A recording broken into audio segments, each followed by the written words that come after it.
picks, right? Ulysses is like traditionally Uranus, Zeus, um, and like Odin, Yeah.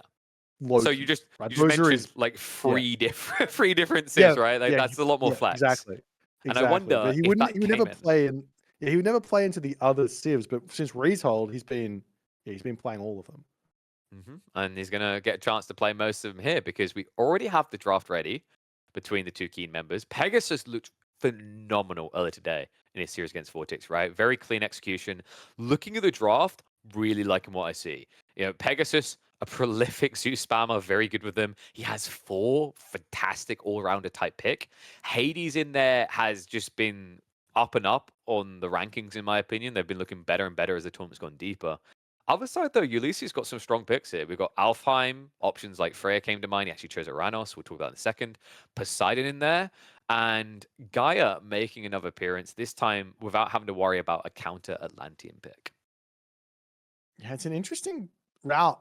We were talking a lot about drafting theory before, and how, well, what do? Do you go and try and counter what your opponent's good at, or you go down at what you're good at? And I think this draft here from both sides is literally just Ulysses is good at these gods, Pegasus is good at these gods, and what that means at its core is we're about to see a insane series. Mhm.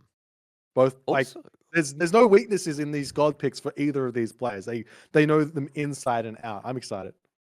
I'm looking forward to Midgard as well. I don't think I've had a chance to cast any Midgard so far. I'd wonder if we looked at the map selections, how often this came out. Because I think I'm trying to remember if there have been many games in Midgard actually. Maybe 1 or 2. Midgard's a tough map. It is. Yeah. It's probably one of the most technical maps out there, just on the fact that it's a very open water map, which means that Navy raids are going to be able to happen throughout the entirety of the game. And then it's also a really aggressive land map because all the resources are forward, all the gold mines are Yeah. forward. So you have to be prepared to both defend your win condition or lose condition in the second gold mine, and also be prepared to multitask while that's all going on against like random hammer ship raids, random myth unit raids on the water, and everything else that happens in the game. I love the map. I miss that it's not in the ranked pool, but I'm excited that we might be able to see it here in Genesis. And I'm wondering maybe if there's someone creative crafty in mind from Ulysses, like maybe you go for Freya there just because you look at this map pool, you probably think Alfheim. We've seen Freya's really good because you can go ahead and just drop a keep essentially on Yeah. your opponent's side of the map near resources or near the fishing. So could be seeing some pretty high level plays. Oranos, an interesting one here on Alfheim though, not typically picked here. I want to say Oranos would usually be seen in this type of map pool, probably on something like watering holes or most frequently Ghost Lake. Well, yeah, there's two ways to go about your picks, right? You pick to the map, or do you pick to what you think your opponent's going to go? Is the argument here now from Ulysses is like, sure, Rhino's not the best god on Alfheim, but pretty good against Ra. Yeah. I was playing a game today for my own experience, and everyone was telling me, you know what, Uranus is pretty good counter to Ra, and I was like, I don't think that's the case at all. But I lost because I can't beat Uranus. Uranus is just so strong to me. I don't have the ability. Pegasus, on the other hand, he's a completely different player, and he's going to be able to show us exactly how it's done. So I'm so excited to see what. Go on. just to clarify, boy. So you heard that Oranos is meant to be a counter Ra. You Yeah, didn't believe it. I don't believe it. Someone then beat you, Yes. and then you went, "This is a perfect excuse for why I lost." Yeah. Oranos cannot be beaten. Exactly. Oh, mate. No, I in terms in terms of like the amount of economy and unit compositions and stuff that Ra gets, it seems like Ra's got the answer to everything that Uranus can throw at him. Whether or Mm. not you can muster that up and have it ready to stop the Uranus, that's the question, yeah, and that's the trickiness of the matchup. Yeah, on paper seems good, but in practice, the pacing doesn't align. I can see that as Yeah, well. Like, right, the type of units you're probably gonna lean into Ra, you might not be bulking that quickly. In theory, Oceanus, if you're not bulking, then your opponent's Oceanus is gonna be good. But they also do have like the Prometheus option. I feel like most of the time, Uranus we're just gonna see the Oceanus choice though. Just I do because, think Prometheus is scary though against Ra. yeah, I think that's scary just on the fact while you do want to get some priests out as Ra, just naturally get the empowerment going. Bonus you can empower with priests. You're gonna build them just a couple of them anyways. And if you get a lot of Prometheans out, especially with that Uranus bonus favor gather rate, doesn't matter how many priests you've got, there's just going to be a billion Prometheans out. Plus the Promethean offsprings as well. Could be very, very challenging to deal with. that's true. And also, like, it's just the gap close, right? Then you follow up with something like Terma, you're just able to whittle them down. So Yeah. we'll have to see. It's time to kick off our first series of the day. Deeper we go into the double William lower bracket here in Genesis Retold. Opening this best of 5. In the blue, Pegasus on Ra. And his opponent today, he's calling himself Ulysses. It's also Odysseus in another language. He's in the red color and he is playing as Uranus. We have got the traditional spawn of Alfheim, should we call it? The more defensively formatted one.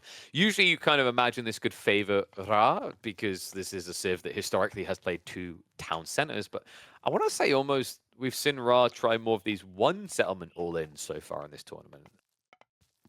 Yeah, I mean, this is all just about Ra being an Egyptian being that Zergy type of civ, right? In Retold, it's like traditionally, yeah, you're right. Defensive civ wants to sit back, boom, get late game.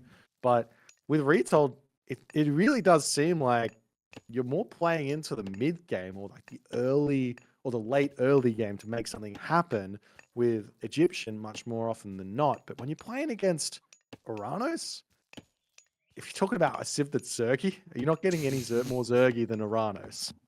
But it's quality Zerg, right? Like what was so you got Yeah, Zerg in StarCraft, and then you have the Zelnaga, which is like the perfect combination of Protoss and Zerg, quality and quantity.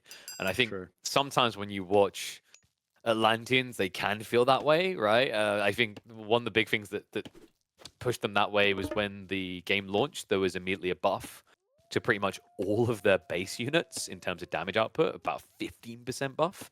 And we've seen how that can be exploited, especially more than anything, and definitely with Oranos playing into Terma. Yeah, and Terma against, let's say, like we go down the civs, and we'll leave Egyptian to last. Terma against Greek. Hoplites, they take a while to kill. They got a lot of HP. You can build those and kill off the Terma. Hippias very fast. They can chase down the Terma, especially if you're playing Poseidon. So there's a lot of options there for Greek. You can go over to Norse, raiding cavalry, perfect against those Terma. They got 6 speed versus the 5.5. Can't really kite them for very long. When you jump into Egyptian, you want to build slingers. You want to build spearmen. These things are really slow. Most Terma are going to pop in. They're going to pick you off. And you're going to leave. And you're going to be like, why did I build these units? They didn't do anything. They're just dying.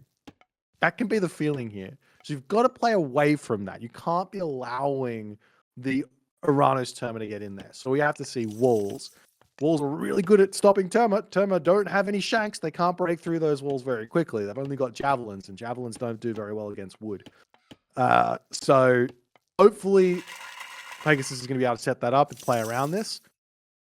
We'll see what's going to happen. Oceanus coming through. Oracle Hero coming in to try and grab some relics here. Smart choice this early, and we got Tar on the other side. So the awkward thing, though, is if I'm not mistaken, check on the tech bars. Yeah, Ulysses can just grab these first. I mean, he's already on the way home, right? It's like there's no easy stop. He's already cancelled some of the deeper list plans, as it looks like this is going to take that out. And we do have the Sky Passage coming out. A fairly tight Sky Passage. I thought he might try to go a little bit deeper, but in fairness, when you look on that east side of the map, outside of that type of grab, he has plenty of what he needs on the east side, right? The gold, double food, and a kind of short route of response. Yeah, I think the safe play with the Sky Passage is to just set up on your close second hunt, be eating that, leave some hunt in your main base for if things go south, and maybe that third Sky Passage that comes up can start being a little bit tricky. And then the question, well, not even the question, but the really strong thing you can do with Uranus is if your opponent is doing something that Pegasus is doing, which is going for those barracks units here to kick the game off, you can start setting up Sky Passages on secondary gold mines and leaving your main gold mine in there for if you get into a pickle, You can just jump through the sky patch and you've got gold left. So you want to be setting that up nice and quick as well.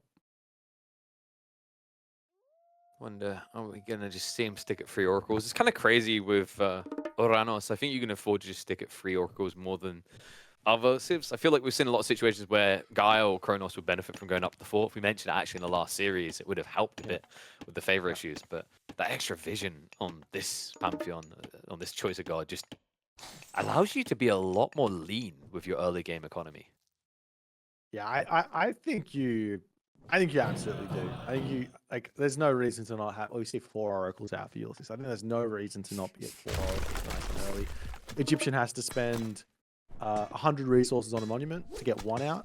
You have to spend 200 resources on the next monument, 150 resources on the next one. Can't remember. So you're already in a big way, like spending resources. So you can afford to do it, no problems. It's just whether or not you have a position to have them and they're not dying. That's the important thing. You don't want to lose any of them. And he needs as many oracles as he can get, because we're seeing what the intent is here. His Wadget's already arriving, so we do have Mamillo being prepped, but you're going to need to hero them up here to solve this problem, because we've seen how snowbally the Hawk 2s can get, right? You get up to 4, you get up to 5, it's almost impossible to approach the vicinity of these snakes. I'm a little bit surprised to see Mamillo here, in all honesty. Like, sure, you've got Empyrean Speed as Uranus, makes those Mamillo faster.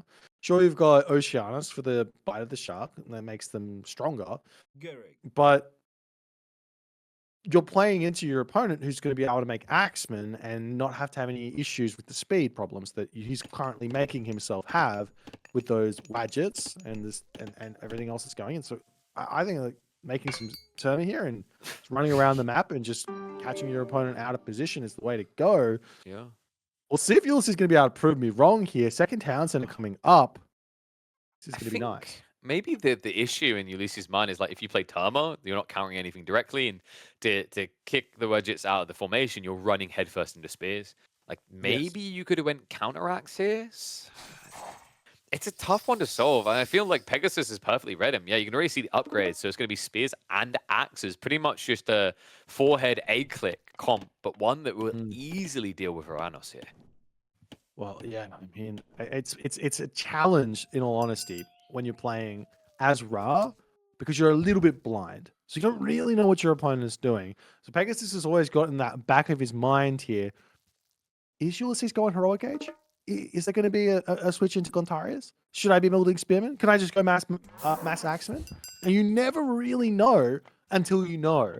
And at that stage, it's too late to react. So he's playing it. He's hedging his bets. He's going, all right, half Axeman, half Spears. I'll be able to deal with whatever comes at me. But this will open up the possibility for Ulysses to basically just go mass Murmillo and call it a day. I kind of get where Pegasus is coming from, right? Like, you need to reach that critical Zerg, so the Caladia feel kind of worthless here. Interesting that Ulysses is running more of them into the comp, but makes sense at least from the healing position here. You're going to need to offset this Poison Spear. Yeah, upgrades coming through that. Frontline Heroics is coming in as well for Ulysses. He's got 5 oracles out now, so he has been slowly adding to his favor income, and that will mean with Frontline Heroics making his Murmillo cheaper, he's going to be able to heroize all of those units. And there is one idea with Uranus, popularized by B, which is 3DB, which is basically make a huge army and then just heroize everything. Instead of going next age, instead of doing like maybe go 3rd age, and instead of going for the 4th age, you just heroize everything. And you just get so much more stats on your units. Yeah. We'll see if it's going to happen or not. I mean, you need those stats right now. Look at the military count. So double up. And I wondered if it was going to come to this. I don't think he scouted that second settlement still, which you can see what Ulysses is doing is kind of greedy with his oracles, right? Like oracles, when you have 5 of them, you should be able to scout. Instead, he's staticking. He's just staying in locations. In fact, 3 of those oracles are behind his TC. So I'm not sure if he knows about the second town center. That is going to reveal it, though. There's no reason your opponent would be setting up on gold this far away, this early. It looks like he may have glimpsed the town center. Okay. So that's why he's able to get his own one up here. But also seeing that villager over there, this is huge because now, I mean, he's going to have a sky patch just down the right side of the map. He's going to be able to move over there, start hitting that, retreat back to the left side. This is also where Uranus gets really, really strong. Is while he might be able to build an immobile-ish army with those Murmillos, it's not immobile at all because he's got sky patches all over the place. And these walls coming up for Pegasus are huge, but they are too late. It's the vision, man. It's that creep location of the Oracle. I wonder if this is going to tip him off, because I'd be a little bit suspicious why my opponent arrived there like that. Sky Patch in the meantime did just go up, but the army doesn't need to use it. They're nearby. However, this is a blocker to the settlement expand. So he's trying to go up to free TC here. Very deep position being maintained here by Pegasus. Is he at risk though? I mean, military is on his side. However, remember, there is a shockwave as well as the Carnivora to try and counter this. Yeah, this is dangerous. Obviously, Ulysses doesn't want to take a fight right now, but Pegasus's army is out of position. And I think Pegasus kind of knows that. He's trying to retreat back home, chasing the army as well, but he doesn't want to stay out here and get caught out by a massive amount of Atlantean units. Looks like a small group of Atlanteans did have to stay in enemy territory, but that could just turn into a raiding force, and it's going to be a shuffle across on the west side. So settlement going up there, really struggling to find that second TC desperately wants. And Wolf's not up yet, so it looks like he will be able to dodge losing a giant chunk of his army. Important at this stage, considering the Zerg still has the numbers. Yeah, the military, the Wadgets, those things they're looking scary here. And what are you supposed to do? With Sekhmet now through, Slinger's going to be able to get themselves that Electron bullets, that Slings with the Sun Tech. You're going to have Chaos, so you can use that if you use it well. Say your opponent splits his army up a little bit, you can catch out all the Axemen or catch out all the Slingers in a ball, use that Chaos on there. You can then hit a moment of weakness for the Egyptian player, but you've got to catch the misstep. And at the moment, this Pegasus we're watching right now, I'm so used to seeing him play an incredibly aggressive game. He's playing very, very slowly here. And I love this for him because I think this is the right way for him to play this matchup. The question is he going to try and stick it out in the Heroic Age, or is he going to try and get to that Mythic Age with the Osiris or a Tornado to help him dominate this army even harder? It feels like an overwhelming edge right now. Like, imagine you're in a situation where you age up this much quicker. You have military lead. You have equal parity when it comes to economy. Now, we can talk all day about the quality of the military for Atlanteans being better, but the issue here is the military lead is at least big enough that he is deterred from attacking Pegasus. And now kind of even more so, right? You've got to be expecting that Citadel play. So if you try to dive onto the settlement, it just gets converted up. It becomes impenetrable. The longer you wait, the harder it gets to get in because of these Migdals. You're not going to be able to get much done here. So the question isn't so much about like winning a small fight here. It's about complete and utter annihilation for economic means, right? That's kind of the name of the game for Atlanteans. And why it can feel so hopeless some of the time when you're playing against them. They just say, I have more stuff than you. And you go, well, I can't beat more stuff. I don't have more stuff. But in this situation, he doesn't have more stuff. And there's nowhere for him to push. And the longer the game goes on, the more technologies that Pegasus is going to get. I mean, if he wants to go Horus, he's going to have really, really strong Spearmen, really strong Axemen. Wait, did he get that? Oh, no, that's unfortunate. Wasn't quite wide enough to get the wall in, so it doesn't get the blocker there. This Murmillo just so quick with Hyrule speed. We do have a breach on the south side. Now, one thing that is interesting as this game goes longer, look at the gold split. This is big. Egypt does have to claim some territory because Ulysses has an overwhelming advantage when it comes to the long game for gold access. Yeah, and you can't realistically go for a super early trade route here when your opponent's still got access to a huge amount of gold. It just becomes like a little bit of an inefficient population split. And even though you've got the extra population with the Citadel Center, you don't really want to be using that on a bunch of inefficient caravans at an early stage in the game. So he's got to push forward and get something. 3 town centers for Pegasus, rain coming through, and you can't get flood control just yet, but he's pre-queuing that one up because he knows how important it is. Definitely indicates some sort of desire to go Mythic Age as well. always awkward. You want to wait longer to use this to get the better gathering rate on the farms, right? Your gold power. But the reality check is, if you wait any later than this, your opponent will have farms. You already saw that Ulysses has 2 or 3 of them. You wait like until you're aged up, he'll have a huge amount at his disposal. And we do have a tech up on the way. We are going all the way deep. Mythic queued by Ulysses. Yeah, this is going to be his idea. He's going to have to drop that Tartarian gate in the main base or on the left town center or something to kind of maybe try and distract Pegasus away from it and or get a huge amount of damage from it, one or the other, while also putting massive pressure with a Chaos, Shockwave, Carnivore. It's all going to have to hit in one moment here, but he's still only on medium upgrades. He needs heavy upgrades. He needs Champion coming in immediately when he hits the Mythic Age as well. He's only got 145 pop. Obviously, he's going Mythic Age here, but I don't know where he's spend. Like, where's the Atlantean economy in this game? It's just not showing up. No, it's kind of wild. I'm just thinking if this does go deep enough, let's say we continue the stalemate, right? Like, you're still going to Zerg to a certain degree as the Egyptians with this type of gold split. If you do, there is a really cool play here where you can play into, I think, Celerity, the increased attack speed, and then you go Satyrs, right? Because Satyrs are incredible against these Zergy type armies. Yeah. More Satyrs, the better. I mean, there's only 4 villages on, not villages, oracles on favor. I think one got I mean, he's sniped got down, 150 favor, though. Exactly. 150 favor, and that can go into a huge amount. I haven't seen this before, but it's a fairly rare Mythic Age god. Normally you're seeing the Helios come through for Aranos more times than not. But is there ever a world where you just make Lampedes here? Ooh.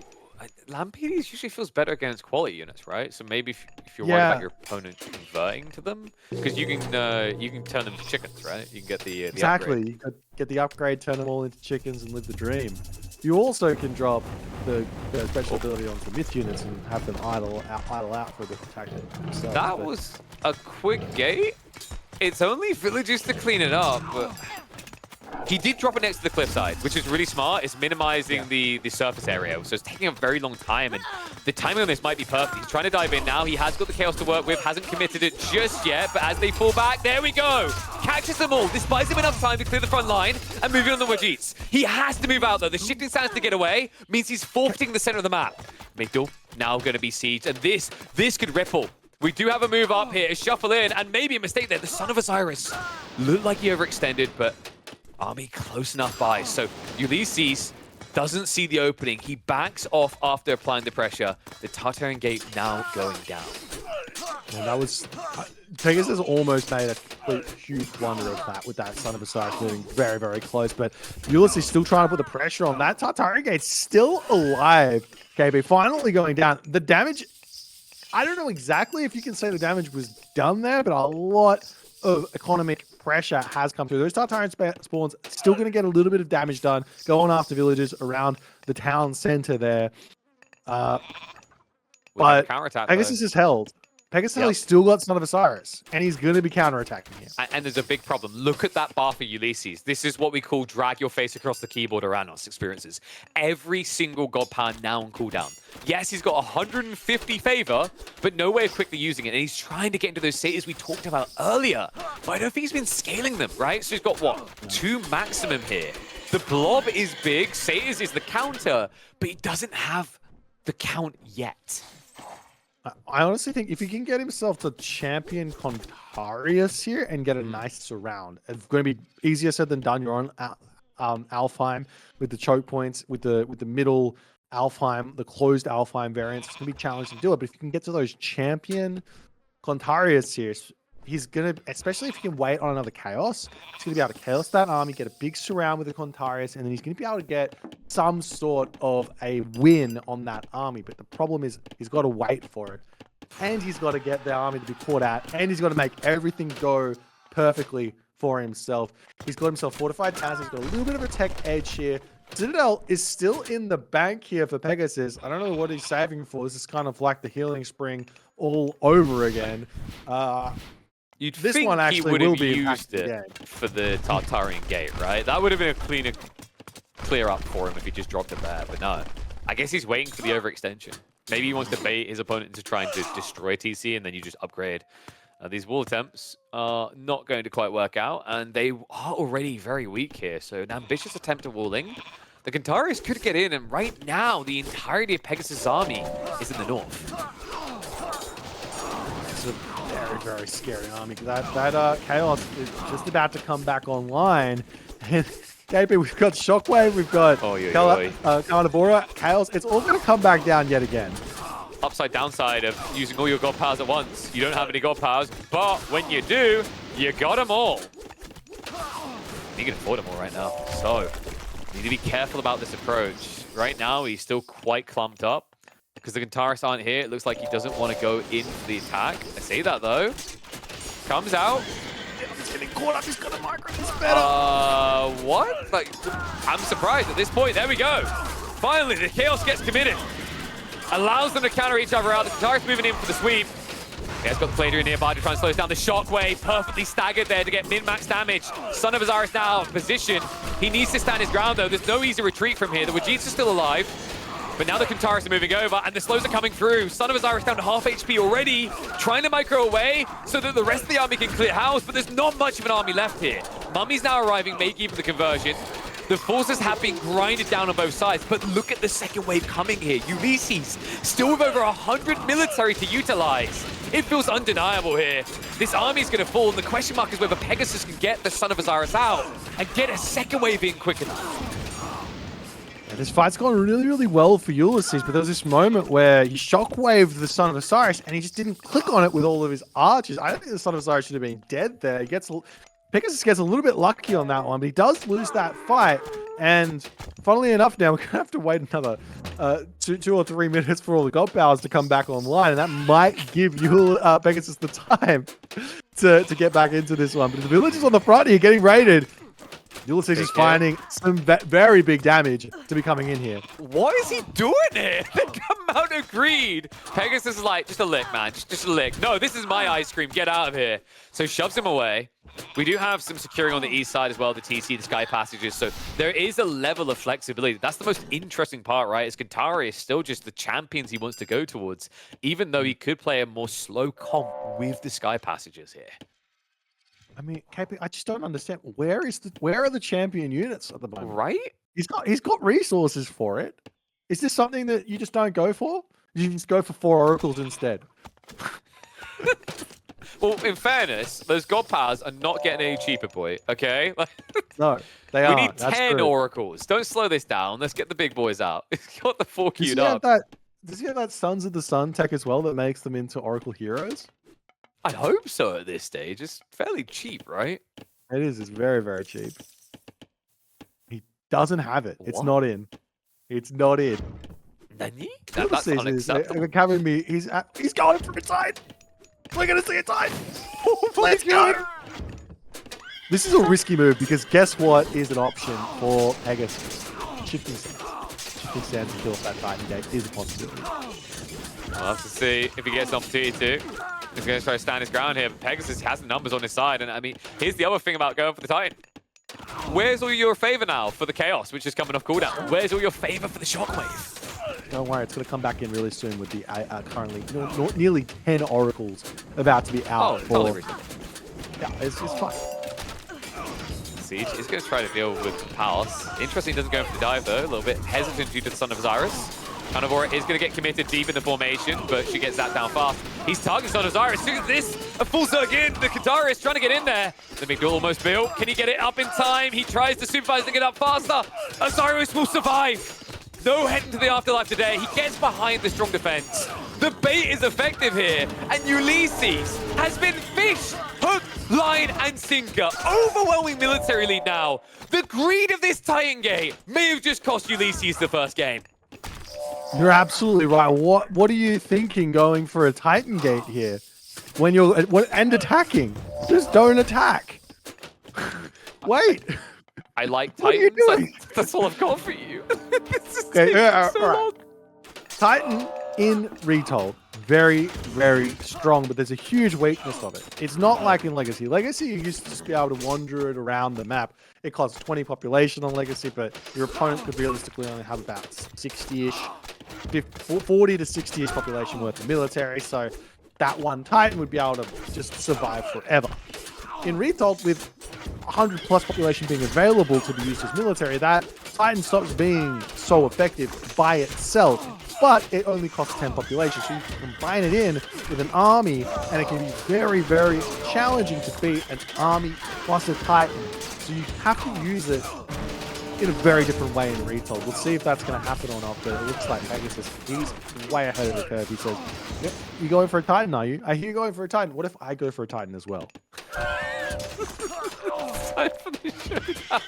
And the crazy part is he has enough military to hold back this wave of Kataris, right? So there's not going to be a counter rush immediately. The Titan's not going to be fast across the map. Now, the Son of Osiris is low. He's doing it again. Come to Papa. I've got a home to hide in. He keeps falling for it. So well. So well. He's just not, it's just, the decision to empower the Migdol up and then was like, well, it's going to be close, but now he's got a place to hide for the rest of this game. It's not going to go down anytime soon. Right now, Ulysses is feeling like Mario. He's just discovering the princesses in another castle every time, and there's a castle too much. GG gets called. No time for us. Pegasus takes the first game in this elimination series. This all just comes down to Titan Gate decision by Ulysses. His Titan costs 800 food, 800 wood, 800 gold. Forget the favor. 50 favor as well, but forget that. Could have had champion cavalry, champion archers, and then he can take a fight with the chaos that he would have been able to have with the favor that he spent. And I guarantee you he would have won that fight, and Pegasus would have been the one on the back foot, and then you can go for the Titan Gate later. No, but you're also forgetting something else. You mentioned the cost of a Titan, but it's deceptive. It's not just the costs raw, Yes. the idle time. What was that? Was that like 25 citizens rushing that up? Yeah, it's a lot. Difference maker right there. So well played. Pegasus able to get the win. But if that is a preview of this series, I have a feeling we're going to be going deep into the night because that game was not fast. Admittedly, I think Alfheim was our most defensive map we have drafted here. Yeah. A lot of the remainder tend to play, I'd say, more aggressively. It's not that these players weren't looking for the aggression. It's just those mountain ranges make it so difficult to find. Well, the first of the Titan matchups, the ones that go long, is over. We're now moving into another matchup here, Odin versus Thor. And luckily for us, KP, this is normally a pretty quick and decisive game. What we've been seeing here from the Odin is, in response to the greedy opening that the Thor player goes with the Dwarven Armory, with getting out those extra 4 dwarfs early, is a far second town center. On all the maps available, Marsh is one that is hit or miss for this sort of strategy. Either you get the town center, you get a really nice town center with a gold mine nearby, very easily defendable, or you get a super open map and your opponent can just swarm you. It's going to be exciting. And I'm trying to think, like, ways you want to play this. We've said they can kind of go into cavalry, right? But Odin will feel a little bit favored there. So maybe you try to just hunker down. Maybe you get that tighter spawn that we've been alluding to.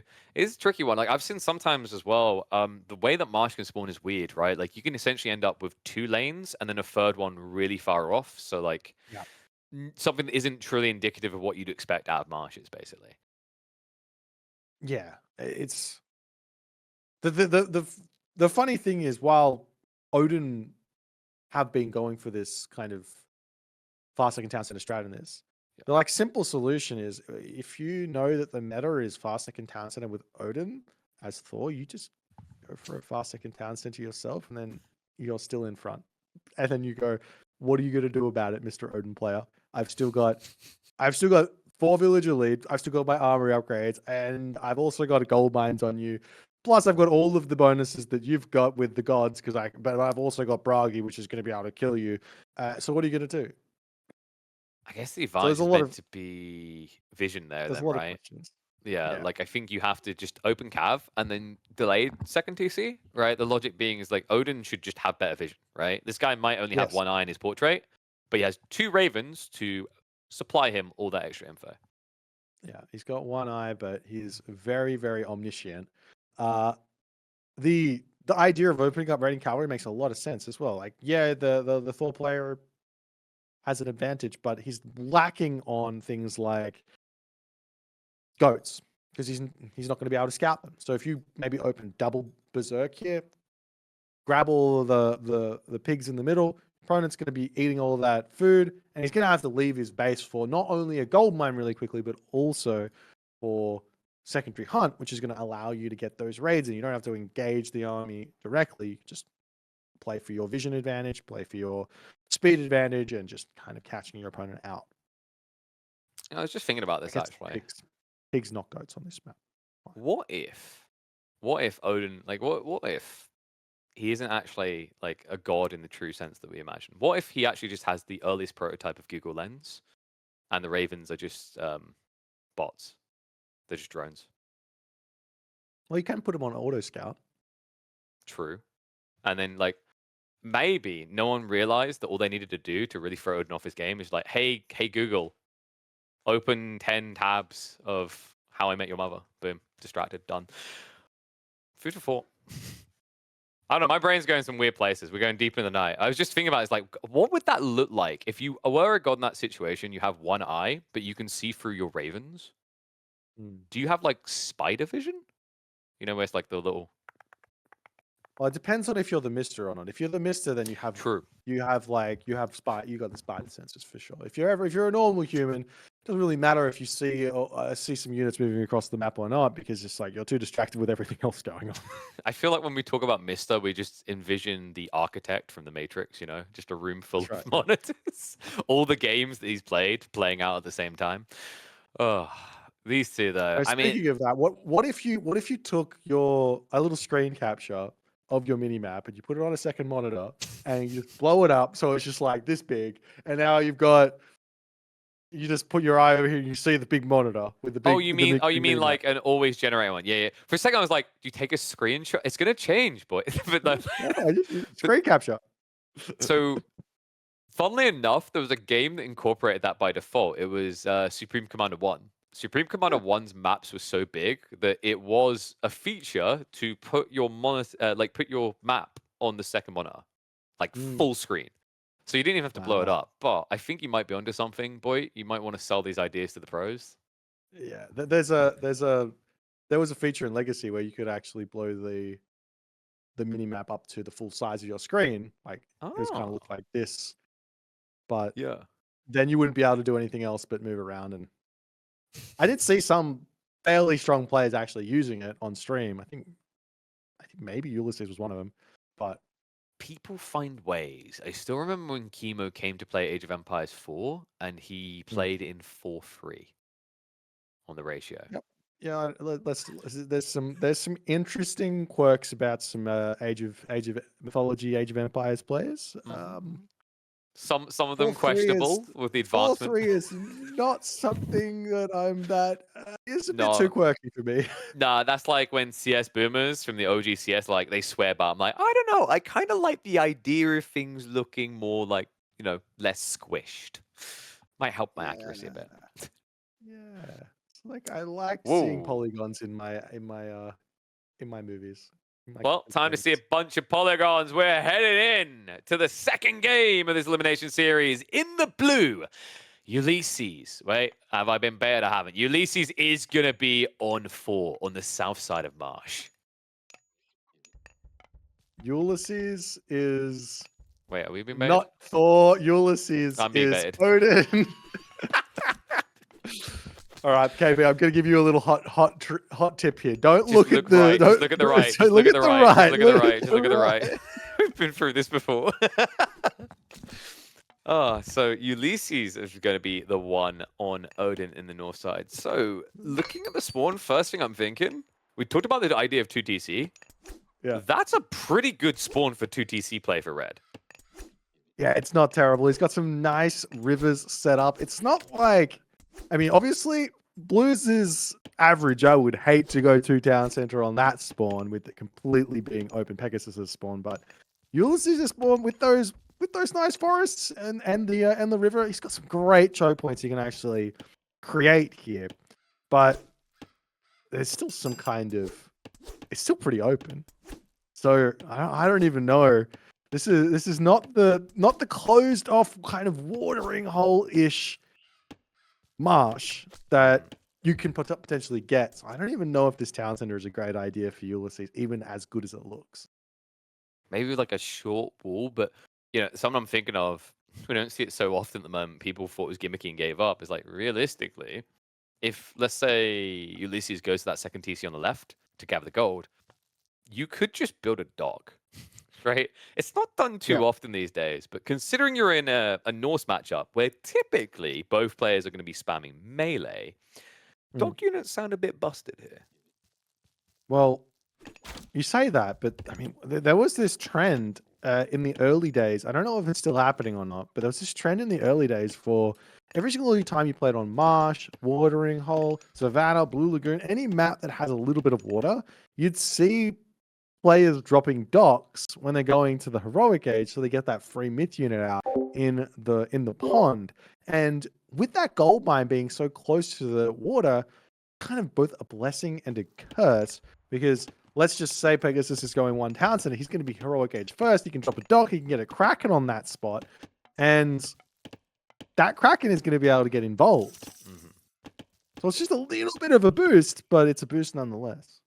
Yeah, I remember seeing players in the first few weeks attempting it a lot on marshes and watering holes. It was very hit or miss. The problem usually is the spawn didn't favor it, but this type of spawn, definitely something that Ulysses is going to have to keep his eye on, because every single option he has for secondary gold is in range of water. Yeah, and on top of that, you could, I'm not saying this is a great idea, I'm just saying it's an idea.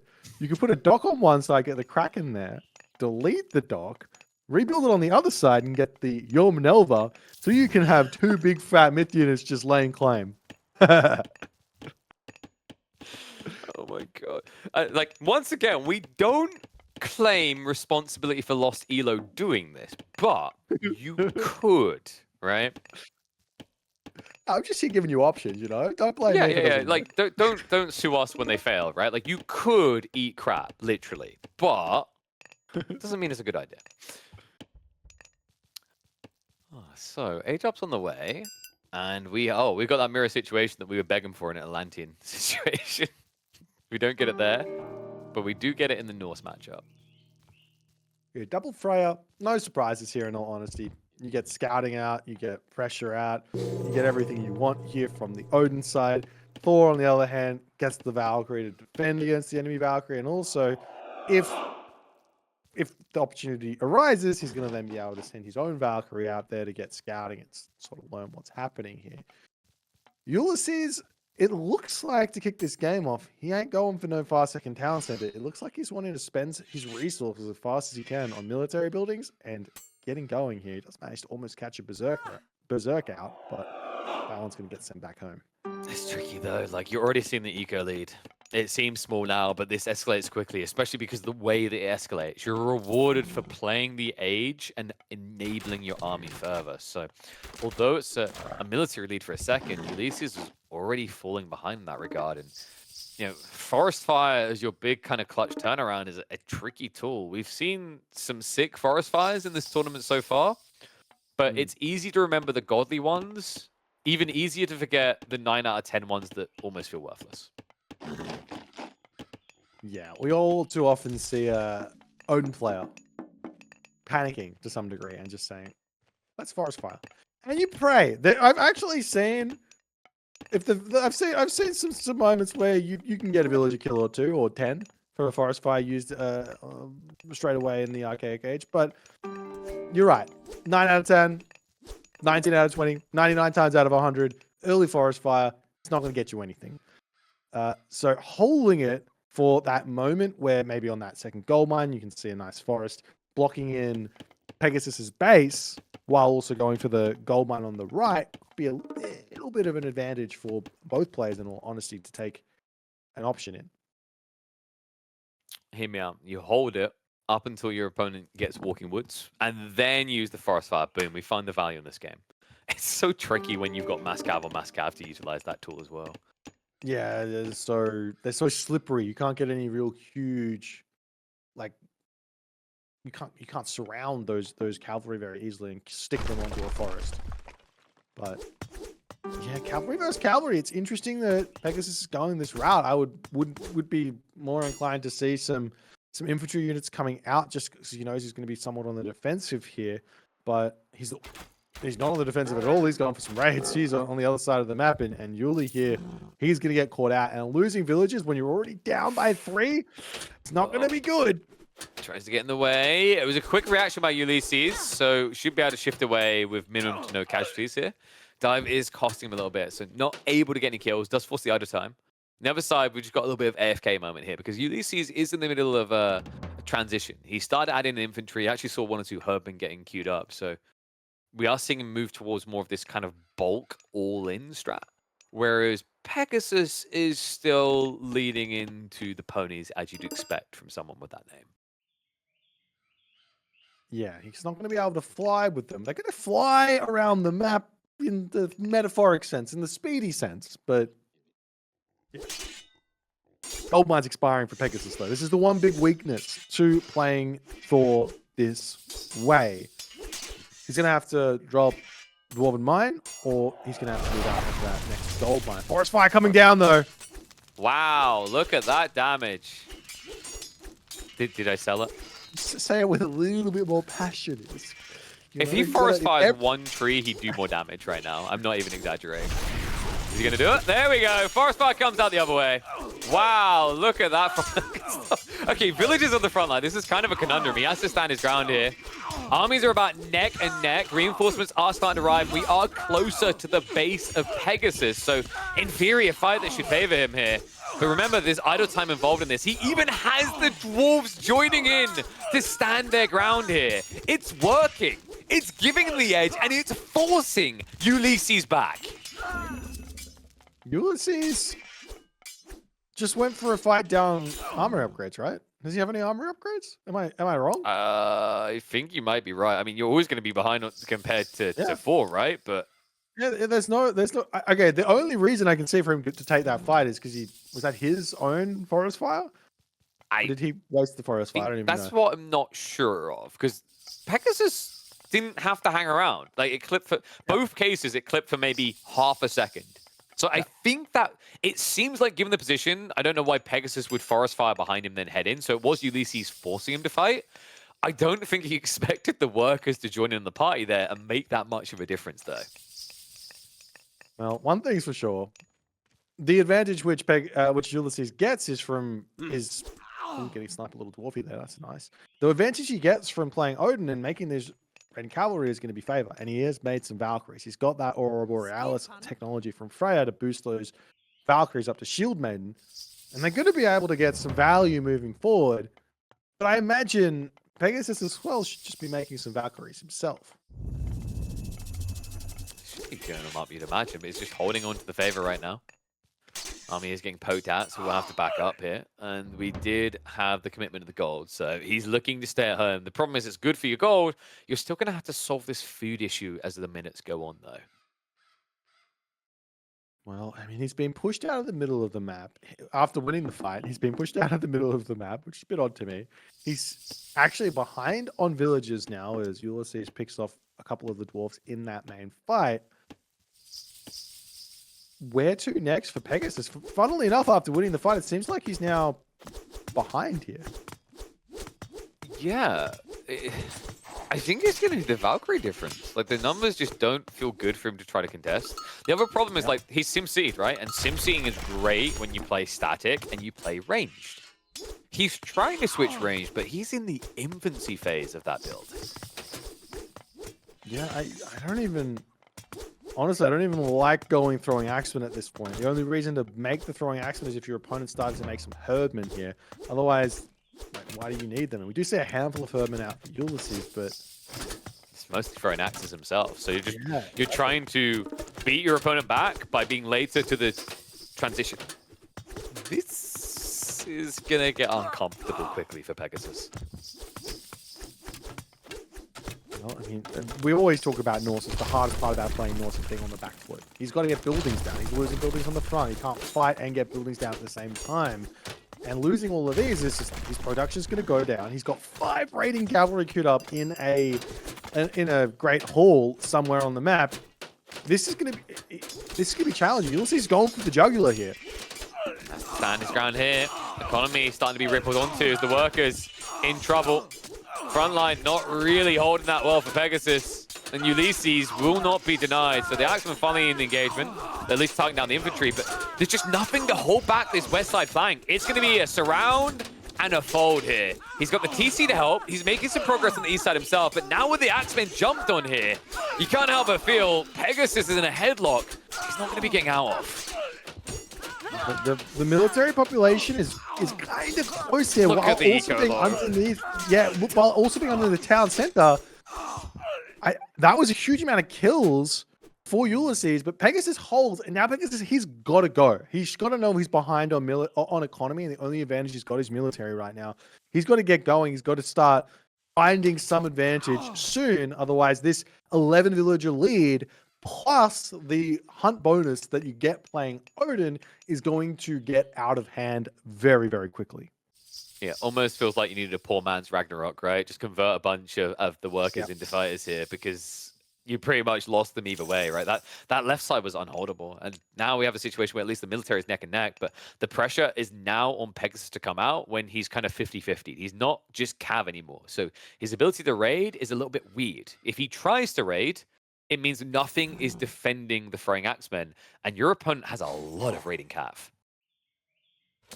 And there are a huge amount of raiding Cav here. The fight coming through, KP. Is there enough armor upgrades for Ulysses? Does he have enough military units to take this fight? He doesn't have to. He could just be pulling back for the time being, but he's going to be taking it nonetheless. I mean, he's raw sending it. He's baiting the Axemen to overextend. He still has the Valkyrie as a front line here. And it's just too much raiding Cav. I mean, this is looking like Pegasus is going to get punished every moment he tries to come out of the base. Once he forfeits this position, it's going to be the gold on the west side also exposed. And GG gets called. Ulysses able to take it back in the second game.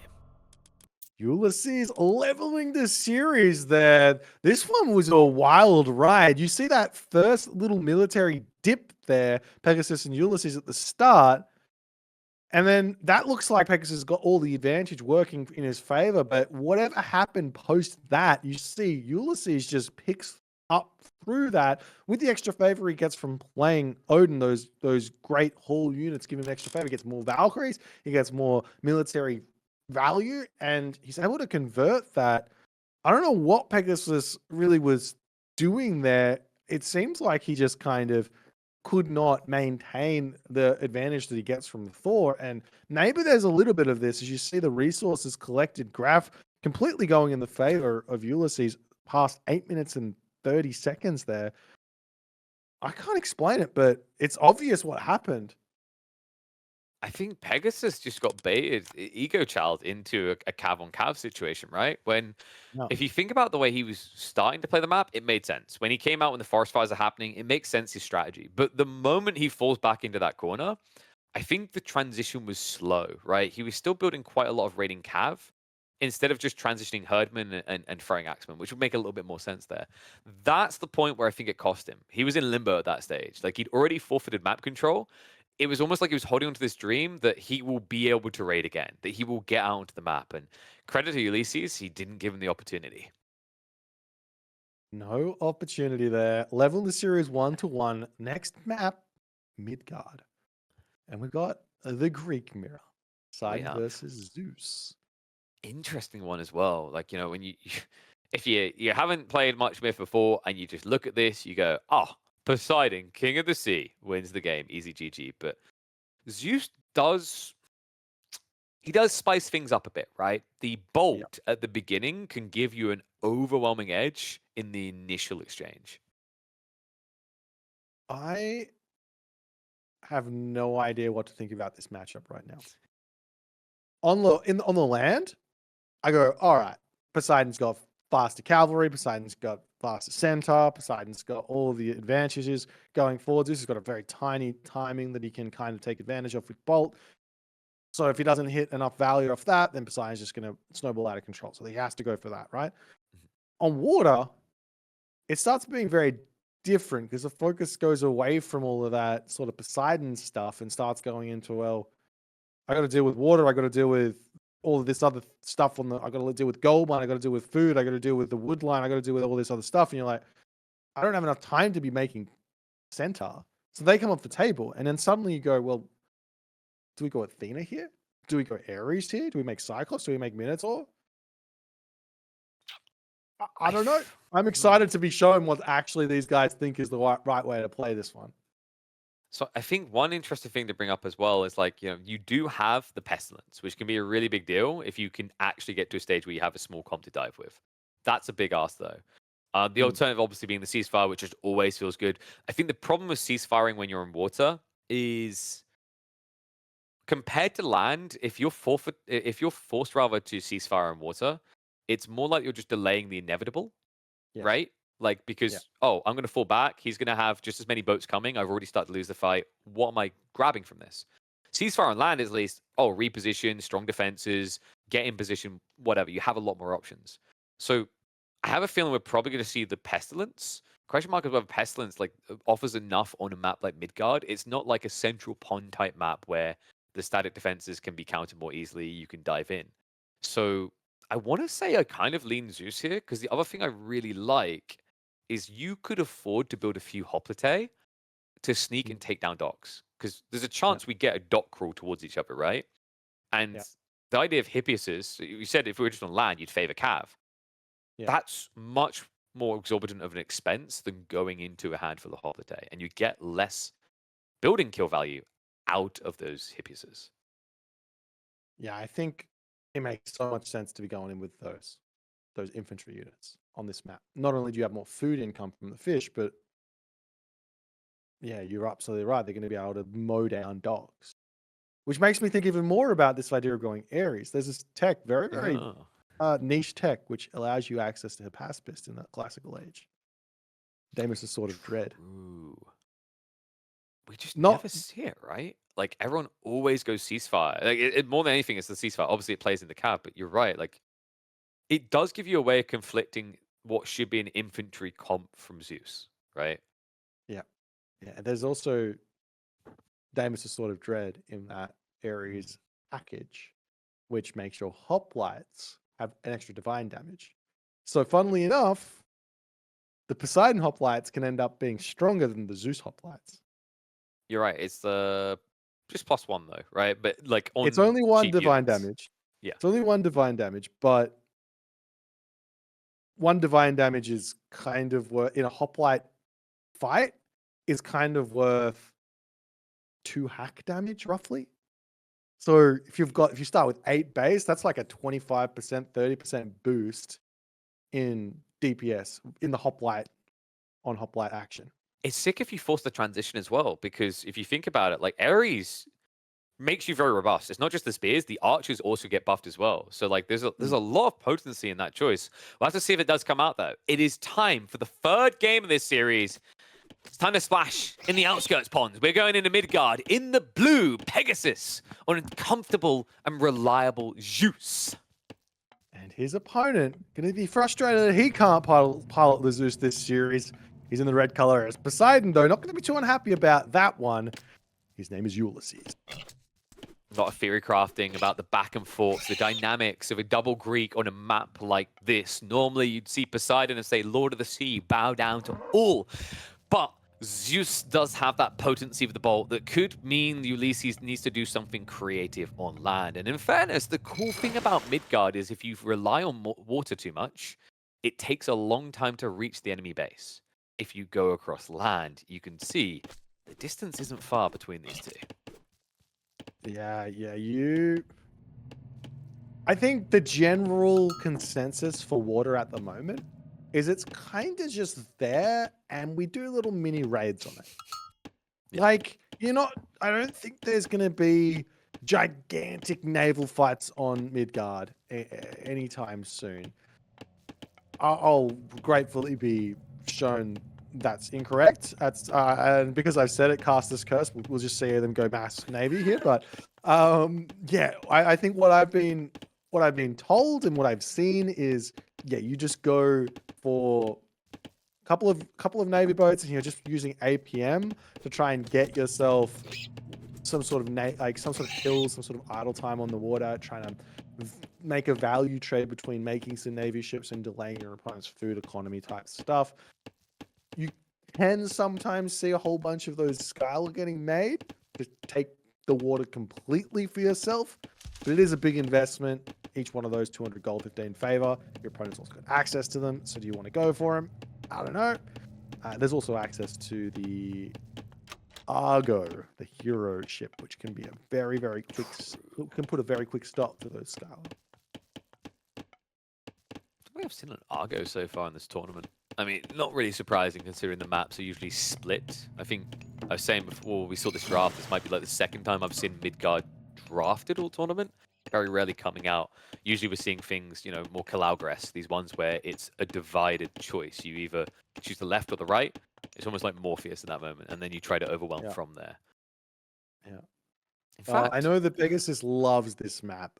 He's a big fan of water. He's a big fan of what the Age of Mythology community likes to call abuse. In sermons, you in a need more, to explain more before this gets really awkward on Pegasus. Yeah. This is a term you'll hear if you go into any sort of Twitch chat, sort of Age of Mythology stream. You'll hear this term getting thrown around. What all it means is thing that is really, really strong to do in Age of Mythology. That's all it means. Mhm. So Pegasus is amazing on water maps like Anatolia, Kalauga, Midgard, Mediterranean, at figuring out these strategies that are just really, really difficult to defend.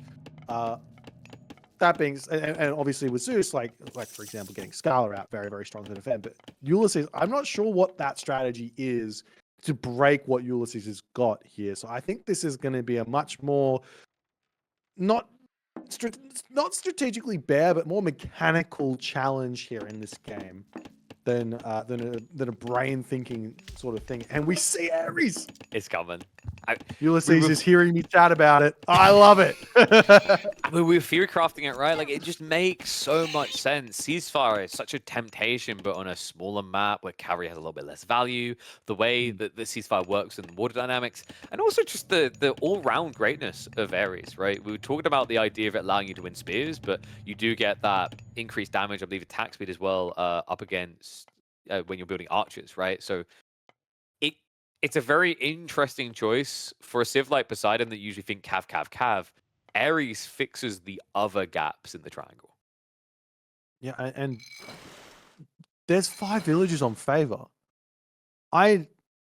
Is there a world where he can just go straight into Cyclops? I didn't even think about that concept because I'm just like, you got Bolt to worry about, and you got the stronger Zeus heroes to take them out. He just got Tale of Cerberus as well.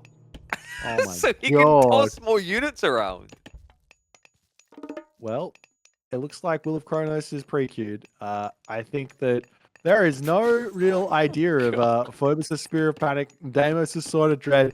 It's all Cyclops all the way here for Ulysses. And are those, tell me those are stables right now, or archery ranges. Archery range and stable coming in for Ulysses. He knows what he wants, and he is going to go and get it. Well, we talked about the idea of Pegasus. Yeah, he's going to want to get this Hopate, want to mass them up. But, you know, if you go that hard in the spears, it is going to be a hit me baby one more time, right? But these Cyclopses thrive off of that blob. So it's going to have to be an appropriate adjustment. The good news, at least for Pegasus in the early phases here, is that you can get a lot of value out of your initial heroes. You can try to stem the bleeding before the Cyclops issue becomes true. And that's one way to do what? We're just going H3. Heroic. That's it. Yeah. Why stay in H2 when you can go H3? Of course, it's that simple. You know, that every game I just rush H4 as you do. That's right. Yeah, I wouldn't be surprised in the slightest here if Pegasus drops a fortress and just goes for Hera. I'm kind of on board in a really weird way. Do you want to know why? Because he has to deal with these Cyclops. He's like the Will of Kronos has been shown. You see that those are Elder Cyclops here. You can just bolt the first one, no worries. But then you go Mythic Age, you get Lightning Storm, you kill the army off with the Lightning Storm, you get your Bellerophon out. Now the Cyclops look very, very sad when that Bellerophon flies through and just completely dominates you. Well, first Cyclops has been dominated. Bolt comes in. Oh, we have to find out if he's going to try for it. I mean, he's got a very hunkered down position, in fairness. I'd love to see him maybe just try to pseudo wall the north side of this tree line, but outside that, not really many exposure points that the current size of Ulysses' army could exploit. Oh, you know what's sick? Is actually, like, this gold is getting munched quickly if it is, like, fast tech. He could drop a fortress on the north side of that tree line he's harvesting. That would secure the additional gold, and it's a natural kind of flow movement, right? Your eco is already there, so it could be a very quick and efficient pivot if necessary. Well, I'm upset that I'm wrong because I like being right, but I'm also happy that we are going to be seeing some units coming through. We've got Odysseus, we've got that Olympian parentage. Is that what it's called? That's not right. Maybe it is. For the hero HP. Oh, The big torch, the torch relic, the torch upgrade, the unique upgrade to Zeus. Olympian parentage is for Myrmidon. It's fine. now. I don't care. It's fine. The heroes are going to be even more. They're going to have even more HP, so they're going to be able to take out the. Oh, it's the Olympian parentage. There you go. You're on point. I'm right about something some of the time. Makes sense for Zeus Daddy. Okay, so he's just going to be bulked up to try and hold this. Ulysses, at this point, I don't think you want to go back in tech, right? You need some damage for this type of investment. Okay, yeah, Well, he's getting. I kind of his idea is one idea and one idea alone. It's I'm gonna make a really strong army, a very high quality army. I'm gonna lose all my fish because I can't really deal with that Skylar swimming around, and I'm gonna go for a gold staff here. That gold is gonna be expiring pretty soon. So it all is going to come down to that. But there's going to be bronze. There's going to be restoration. There's only going to be really one throw from these Cyclops to kick the fight off before they start really falling down. So if you wait for the first throw to come in, restoration to heal the units back up, second throw, third come through, you're probably going to be okay to survive that first one and survive this big all-in. I think this isn't going to pan out rather the way that Ulysses is hoping. Like, the positioning is a little bit too late now, right? Like, the military count difference isn't big enough. And he's going for a settlement first. So I mentioned the idea of, like, a fortress, too expensive, right? This is a much safer route to take. The Hippies have revealed it, but with the discombobulation of his army, it's difficult to do. He's trying to peel them away. So maybe he goes for a hard commitment in here, but you already see the reaction. He's not going to fall for it. Pegasus moves in position for the defense.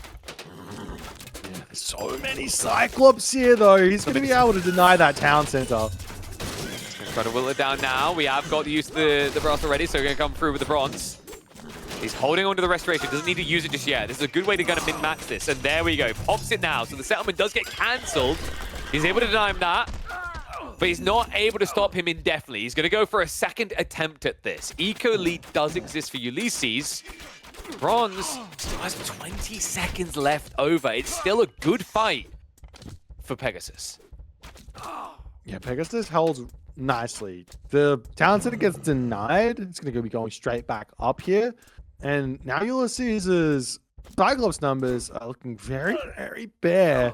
Bronze about to be over. He's going to have to turn around and fight this one. And it does look like Pegasus decides at that moment. No, he doesn't. I thought he was going to just retreat, but he's going to be taking the fight nonetheless. No, the Hydra's free-headed. Like, this is starting to stack up a little. He needs to focus fire it down. The Hippias do wail away on it.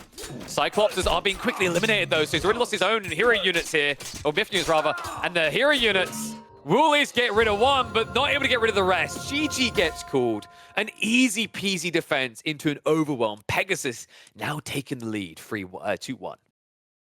Well, we got the Ares, but we didn't quite get to see what we thought we were going to see there. Ulysses wanted those Cyclops, and Pegasus read it like a book. That was a perfect defense. He gets the town center, baits the army forward, probably before Ulysses wants to. Bronze restoration, and it's all she wrote for Ulysses in that game. Solid play for Pegasus. He's going to be happy about taking that dub, and he's going to be having game point in the next one.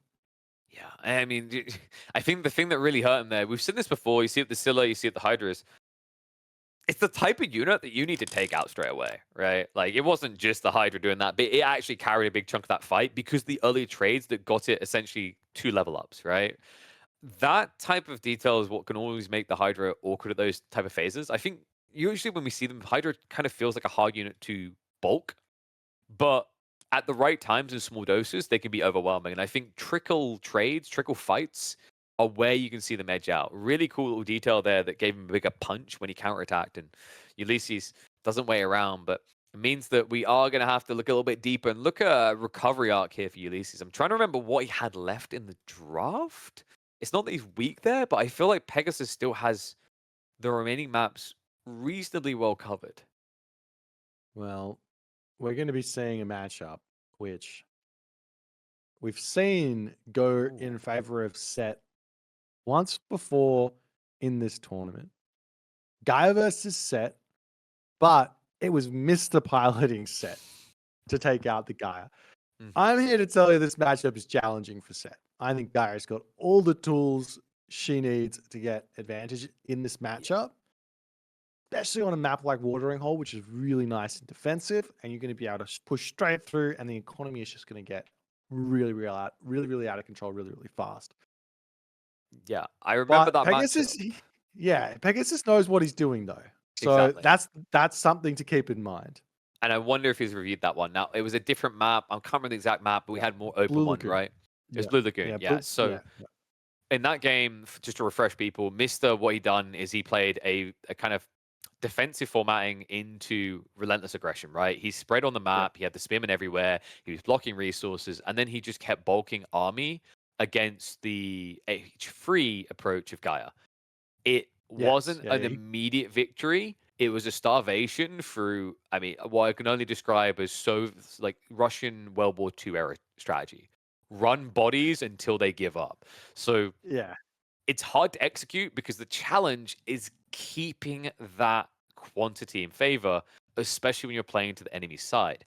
That could be tricky to execute on a map like Watering Holes because it gives you that more defensive layering, right? It's not an open battlement. You have to go into these funnel points and then beyond to the economy. Well, it's just one of those ones where it really just comes down to reading what your opponent's doing.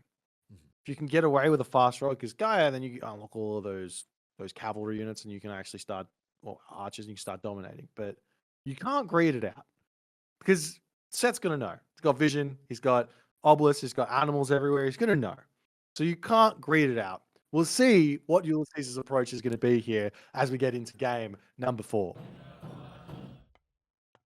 Here we go, onto Watering Holes, and in the blue, playing a Set, maybe an uphill battle with this particular matchup, we have got Pegasus.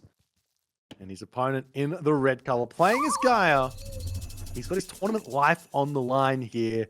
Lose this one, you go home. Win it, we got a game 5. His name is Ulysses.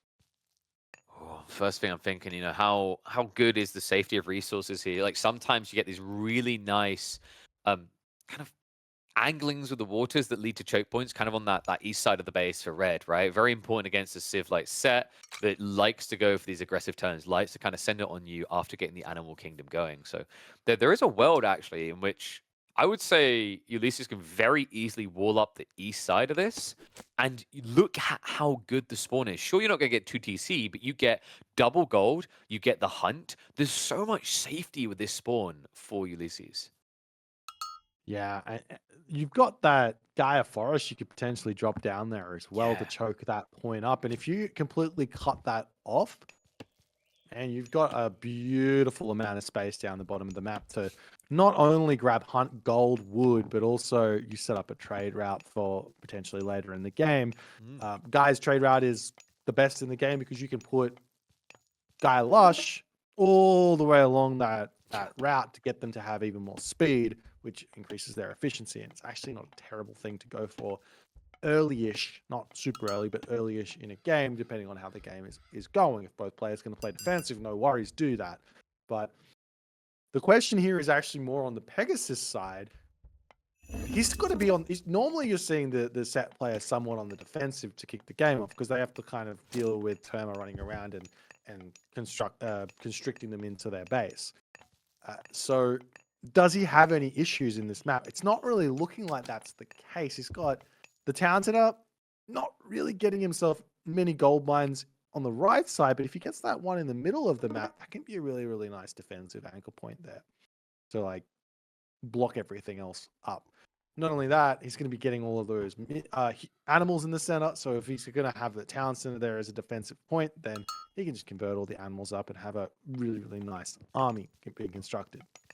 It's really nice because it's just a free counter to the oracles, right? That stops this slew of favor coming in, which to the whole point of the tree of spam, very important, gives you a lot of safe and better gathering wood at home, can lead to this nice kind of blockage against aggressive civs like Set. The really nice thing about those Gaia forests is you can concave around your town center. By doing so, and he's kind of doing it wider here, you can bridge the gap between your tree lines and make it very hard to breach you. So just something to be mindful of. The other thing about that south side, we mentioned it for the gold, we mentioned it for the trade, we mentioned it for the food.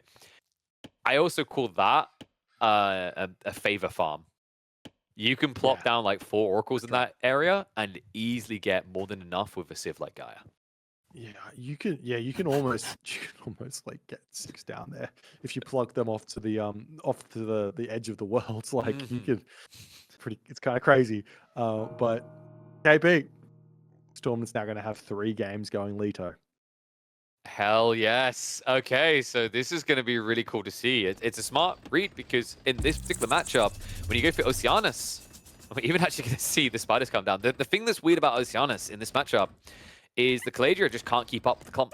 It's just too many units. Egypt, the premium, well not premium, but the perfection of Zerg ideology, right?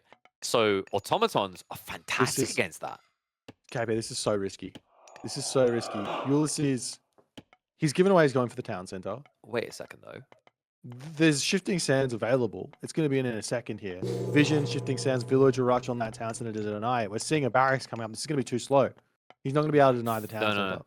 I thought maybe he was going to go for his own second town center because fairness, I mean, Pegasus is holding onto a lot of resources here. It almost seemed like it was 2TC mirrored. So instead, it's just a static comp into this. It's going to give an opportunity to potentially scale into some extra automatons. Yeah, he's too late. He's too late. Yeah, this is not going to work.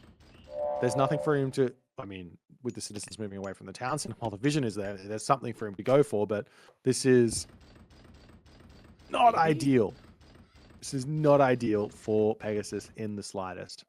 Especially with spiders coming off cooldown, it would just feel kind of horrible here, right? Like you just dive in and lose some units immediately. You don't have a quick retreat.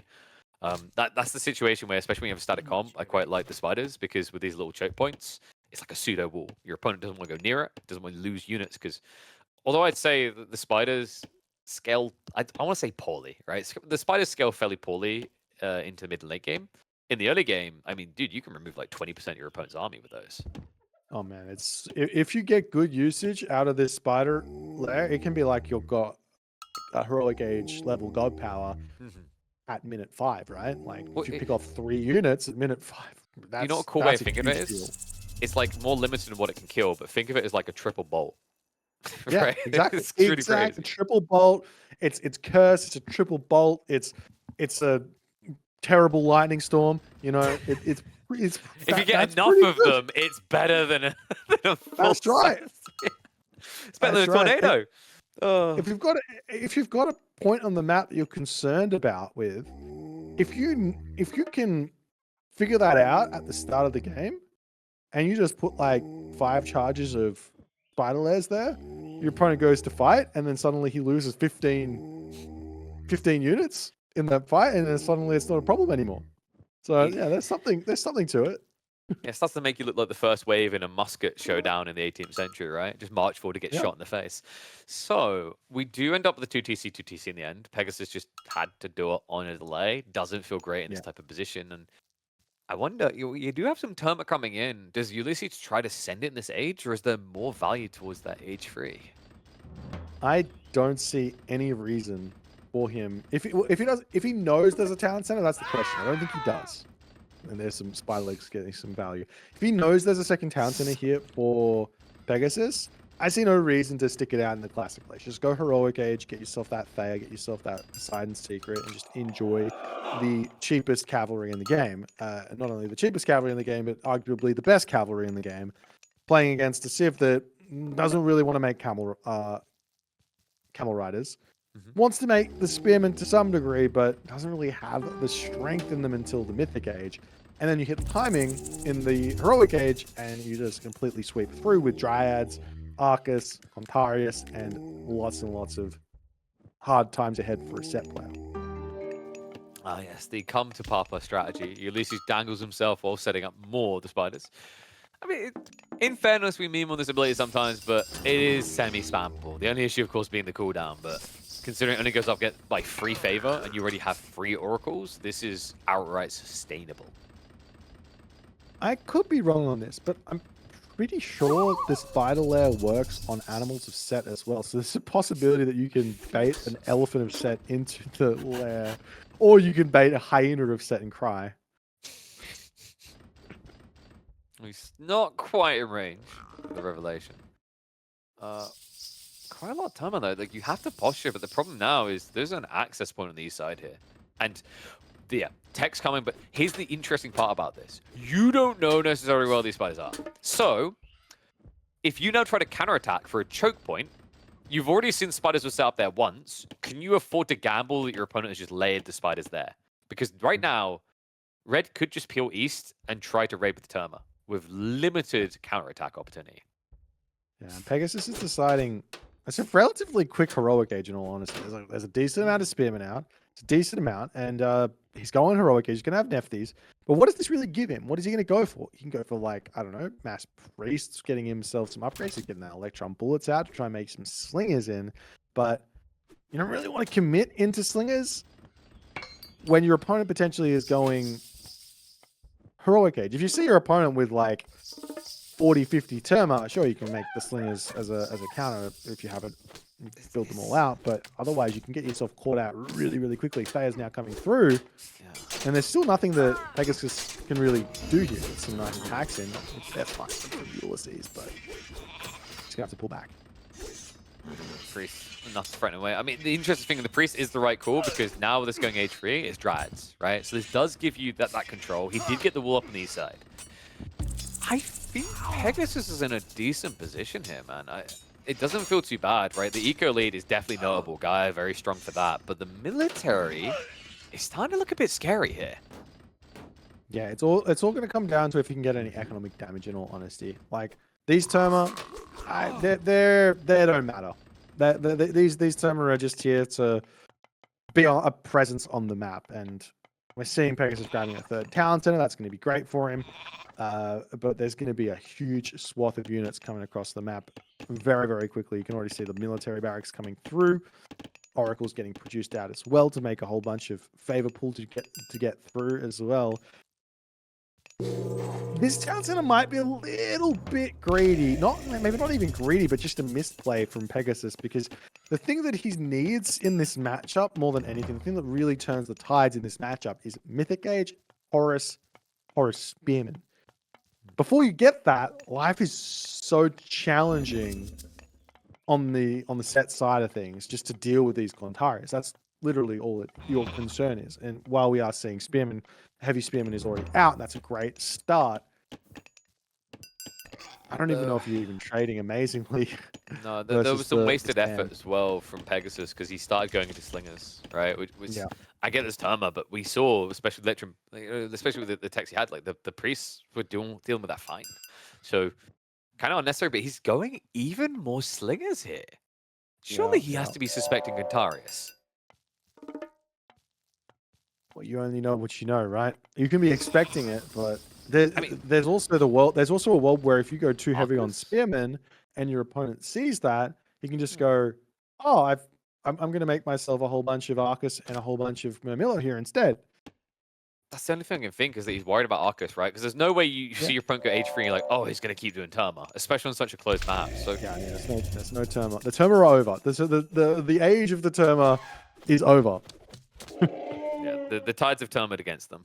So we do at least have him scouting and revealing the bird. He does know the age up choice. It's kind of opposite at this stage. I feel like most games are going to be fair here. Very early, very rarely roll do get rare.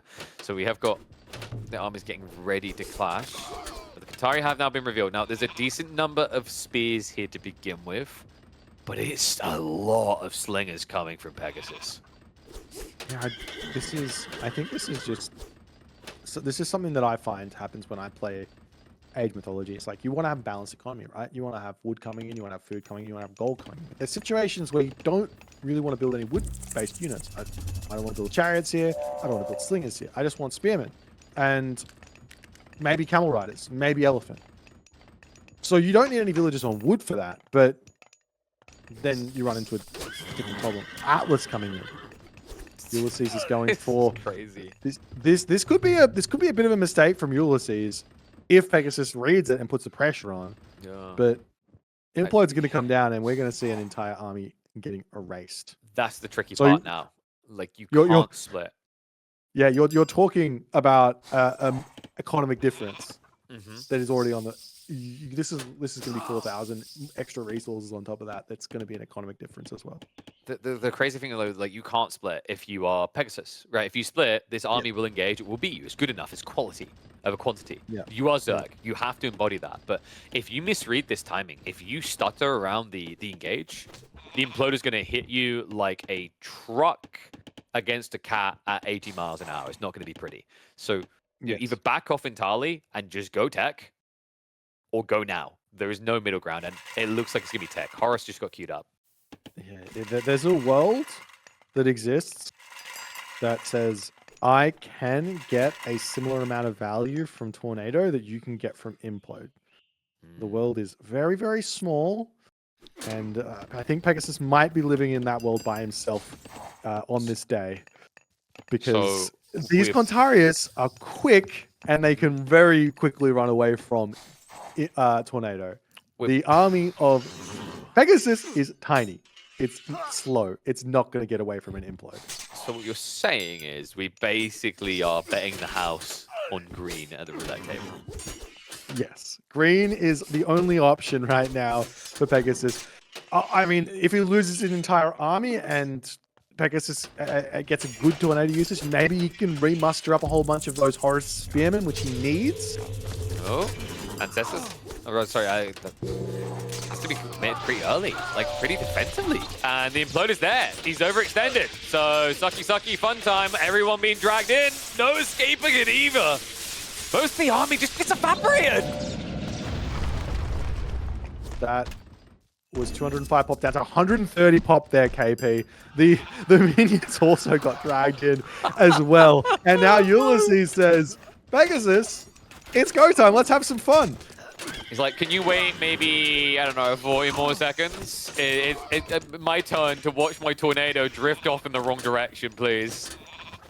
Oh my god. He needs to buy so much time. The good news is all the production is being ignored as they dive onto the army, so he's getting that stalemate somewhat. But he needs to keep the production going. He needs to stalemate this before it reaches his economy. He's in a good position to do that. It almost feels like Ulysses is tunnel visioning slightly, almost baiting, encouraging a giant whirlwind. Gonna come through though. Oh, the good news for Pegasus is he hasn't lost any economy yet. No. So losing military doesn't, it matters, because then the tech advantage goes onto the other side of the coin. But clean this army can he get the units in? It could be a breeze. Here we go, age up complete. Tornado is in, and the Cyclone is moving favorably. Psych, it's given up. It's gonna switch around the other way, but it's done enough damage there. Check the military count now. An overextension that is now punishable. This is Age of Mythology in a nutshell, KP. You have a god power. I also got a god power. This is back to equal, and now Ulysses is gonna get his town center up.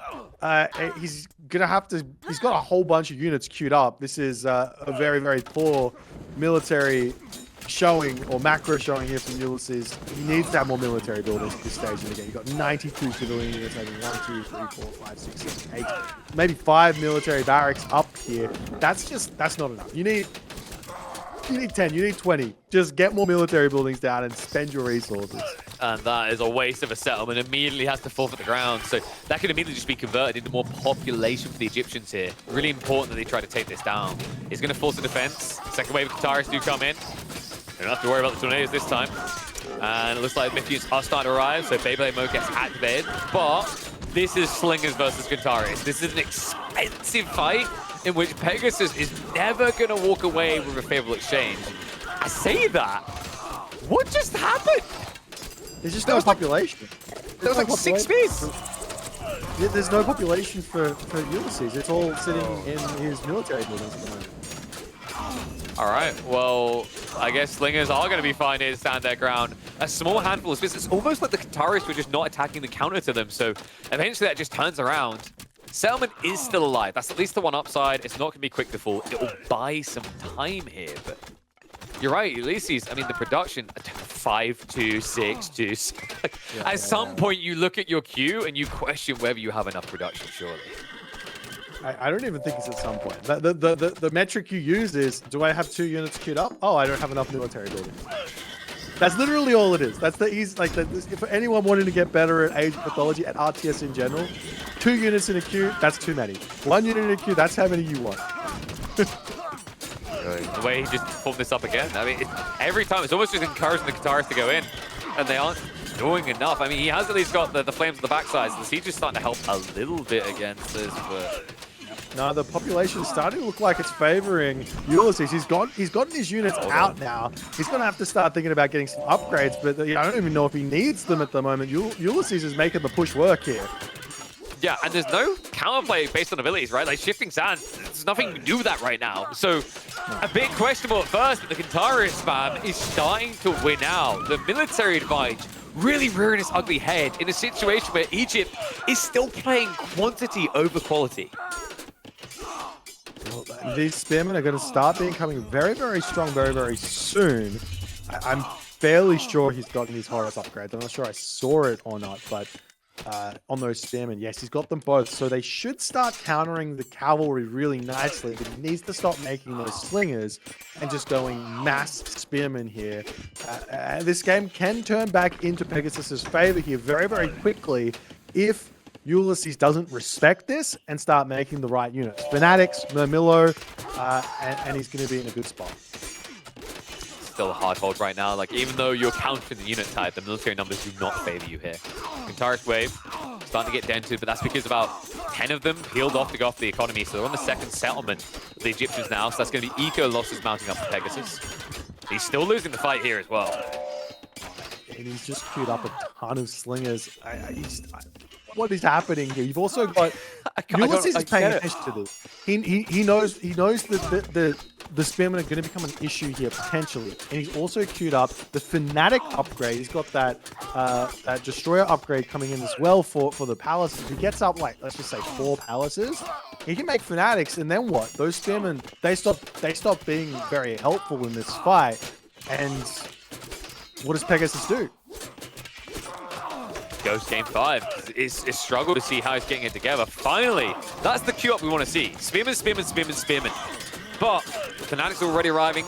It might be a little bit too late. Trade is getting intercepted. Small farm clusters being found as well. This small, heavily injured group of Qataris could just win the game on its own from those eco hemorrhagings.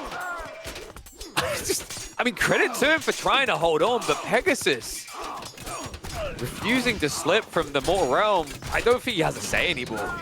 Migdal's going down. His 4th position is about to be forfeit here. Alongside it, all this production to be wasted. And I think we are indeed going to be seeing a game number 5. Yeah. This is kind of, I think this has been just like a slight, I don't know if this is the reason, but you see there's 35, 33 villages on food right now for Pegasus. Is there eco upgrades missing for the farms? Because he just doesn't have any food economy. He needs to be having, like, he's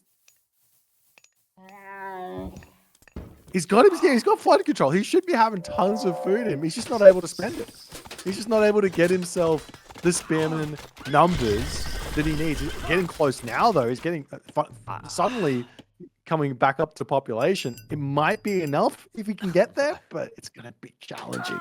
I mean, the problem is he got caught in a trade transition, right? That's the big gap. That's the big question mark. And also that palace drop is now going to deny it for the rest of the time, it feels like. Now, a little bit of breathing room. Military has evened up again, right? So he has got the line together. It is still primarily slingers, but finally, it might be a play that pays off. We've got a lot of Arcuses being spawned in by Ulysses. Yeah. He's also making the fanatics. He's also making more of those palace. There is one road to success here for Pegasus, which is a war of attrition, while he has a trade route and Ulysses don't. Never mind, Ulysses is making this. No, he's got them coming in. The llamas are on the way. Yeah, they're on the way. And this is what I like to affectionately call the Matrius market here. This is where you put the market just ever so slightly off the edge of the map. Sure, I think we can get a few tiles closer. Maybe.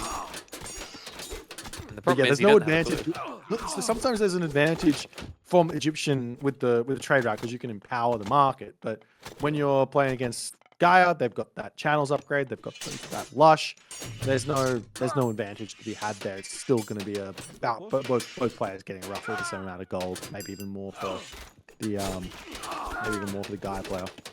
Now, the big challenge here is around the central settlements. We almost had a pivotal moment. Had Ulysses taken down that one, Pegasus wouldn't be able to blob the hold, right? So this is going to be the focal point. Whoever loses that settlement, likely to lose the game. Like, it's just too much of a population difference in what is an insanely tight game, where both players are essentially going to end up with infinite resources.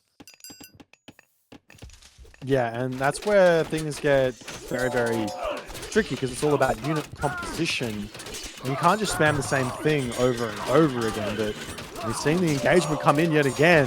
There's a lot of Dryads. Yeah, those priests are dealing with them very, very quickly. And in classic fashion, No. we're going to have to pause and see what happens in this series. All right, guys. Ones if you think Ulysses wins. Twos if you think Pegasus took it. Get your predictions in now. Looks like we are catching it. Okay. Yeah, we've got our picture-in-picture coming through.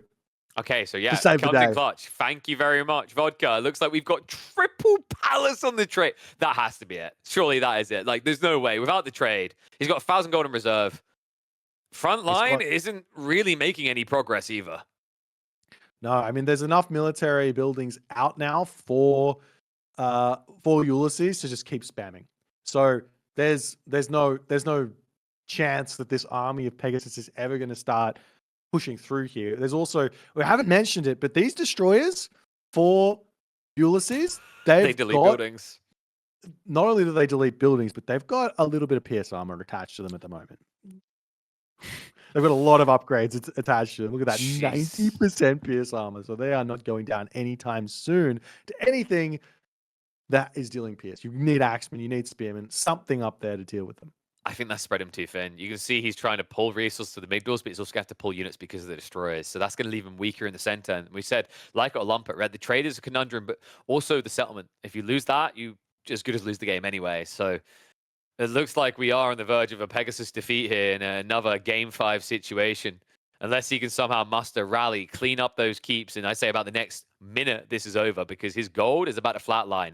Villages in the center are starting to be reached. Sure, there's 2 gold veins there. In theory, he could access. I think he's still got some remaining near his base, but it's not going to be good enough. GG gets called. We are going once again all the way through to a game number 5.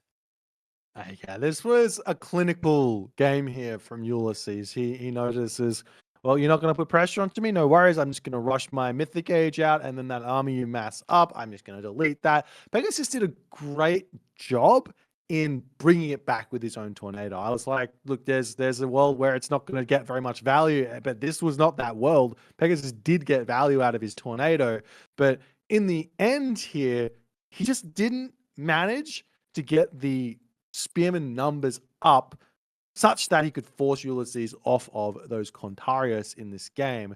And when you're going into a spam war against Gaia, you're asking for trouble. Tricky one. Kind of a headlock moment you can get out of. I think Pegasus, I look back at that early point before the Age 4 came in, right? Like, we talked about the idea of splitting going in. Even earlier than that, there was the whole classic set play, get shifting sands going on the second TC, but his timing's misaligned there. So, can't fault Ulysses at multiple points. He kind of read the bluff and appropriately reacted. And it gets us to a very intriguing game number 5. Hades versus Freyr. Hades versus Freyr is... I have no idea what Ulysses is doing with this god on this map right now. This god is a defensive powerhouse. It is a late game god. It is a god that really does well if you have a closed map with really nice second gold mines and lots of opportunity to, take the game until you maybe like that 20-minute mark where you get all the upgrades in. This is Ghost Lake. Ghost Lake does have the opportunity of 2 gold mines spawn. But after that, you have to go on a big voyage. Now, I have this theory here in the back of my mind of why Ulysses has done this. Okay. He wanted on Alfheim, the open variant of Alfheim for Uranus against Ra. He didn't get that.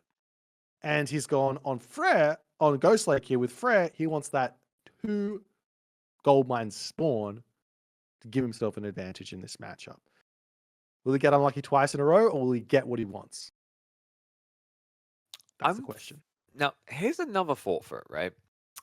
You're playing on a map that when you see these 2 civs, you're thinking like double TC, right? Like, yeah, 2 TC, just expand, play it safe. It's not 2 TC anymore. No. No. And this is like the other interesting thing is if Hades does play initially aggressive or more defensively oriented, things like, for example, going for the vaults, there is a really weird world in which Freyr could get a forward staging point with the fort, right? You start pumping units, you drop it in close to the enemy base, and to your point at the double gold spawn, at that point, you are gambling that the spawn is good enough for you to stay there as if you're role playing for. All right, hear me out. Yeah. I got a crazy idea. Crazier than the Asgardian fortress. Boars. This is just exactly what you're saying. Okay. I'm going to tell you how you approach it. You're a skilled boar spawn, right? So you don't need to build an ox cart for your food villages. Mhm. Go for a 315 advance time. I'm talking in the classical age 315. We convert to berserks, a handful of berserks, run forward, Asgardian fortress on the gold mine, say goodnight to the Hades dreams of mining gold in this game. I mean, it's getting late, so and we're still another series, so it gets us back on schedule, right? It's a 5-minute GG either way, and you will know Again, quickly. if you try this and it doesn't work, I take no responsibility. Of course. These are just ideas we've got here, and that's all I've got. I really like. Now, the interesting part about that as well is like you will know straight away whether it's viable based on your own spawn. You will see if you have 2 gold veins. If you have 2 gold veins, yeah, no, just do what you're gonna normally do. Don't be the freak. But like there is a one in which it kind of works. Even if you kind of go for it on delay, I think the other nice thing is if you stage for the initial fight, think about how Hades is gonna open. I'm probably thinking about Minotaurs or Cyclops is looking pretty good. We've seen it a few times today. The whole idea, like get a few Cyclopses or whatnot, build a backline of archers.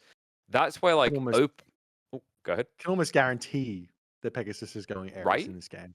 This guy, he loves playing the strongest thing that he thinks the thing is the strongest. If Cyclops are the strongest, we're seeing Cyclops. If Minotaur are the strongest, we're seeing Minotaur. He's not going to be going for the B tier strategy in this game. And what does honestly, I know that Thor, Odin, actually Freya does have Freya as well. So Yeah. you can get the success room near Hersa numbers up high enough that he can deal with those Cyclops, but also does have Ghoul and Bursty, so you can't just underworld into his main base and expect to not get Ghoul and Burstied. The other issue is if you go for Freya, you don't have the Ula strat. Because I think like the idea that Asgard fought pretty strong to give you a staging point. So you'd be playing a completely different style. But we're going to find out. We've theory crafted a lot. We've come all the way to a deciding game here. Pegasus, comfortable as always in the Greeks. He whips out another one, this time in the blue as Hades. And his opponent, for the first time, I think, in this tournament, lock it in the Freyr. His name is Ulysses. So, Ghost Lake, very interesting map. One of my favorites as well. It has this very intriguing dynamic to it. It's not just a rush across to the enemy side. It can be, but the trade-off is you're not necessarily blocking resources. Step 1, of course, is going to be a rush for the central resources via the one thing that is there, and that will be, of course, the goats. But this is always cool. Like, when you play Greeks on this map, you tend to get the majority of those central resources. You know, it seems like Norse just not really able to compete with a Berserker. Yeah, I mean, I love this map, right? What can you say about it that hasn't already been said? You got goats in the middle. You got a little frozen lake. It's a different dynamic than every other map in the pool. Yet it's similar enough that you don't have to like throw the rule book out or throw your playbook out and start from scratch. But that being said, The strat to beat right now is Pegasus going for Cyclops and Pegasus going for the Jugular as this Frere God from Ulysses. So we have got the vault. So Pegasus is at least going to take that greedy line. I believe he'd done this earlier today as well. Really big fan of going for this. Now, the nice thing is when you make this type of play, like in some ways you're opening the door for a bit more greed from Frere, but the issue is also it's very hard for Frere to take a line where they can exploit and punish you for this play. In theory, the idea of Ula could work for those aggressive forts, just because you should, if you're just rushing for an efficient age up, have the unit pump to favor you. But it's a thin line to try and take. And I think also probably against Hades, it's harder than any other of the Greek gods, considering how hunkered down this Civ can be. Yeah, this build here, I just want to go out on a limb and say there are actually, if it depends on what you're going for. Like, if you're going to be going for a one town center play, rushing Vaults of Erebus out is there's nothing really better than it. If you're going for a two town center play, if you rush Vaults of Erebus, there's a timing at which the faster second town center ends up being better. But on this map, with this matchup, probably not going to see that fast second town center coming through. And Pegasus, he's going to be up. When you think about Thor being in front 4 dwarves at what is it, like 4 minutes? That's pretty good. This is essentially Pegasus being in front 2 gold a second, which is roughly 3 villages at 3 minutes into the game. So strong. But there is a significant down cost to it. 200 wood, 15 favor. That's a lot. At the same time, though, like if you think about the difference in the tech timings, look at it. It doesn't feel expensive at all. That's like, what, 10, 15 seconds between them? Yeah. It's pretty freaking wild the more you see it. And, you know, the other issue I see is Ulysses, he did take the aggressive tone.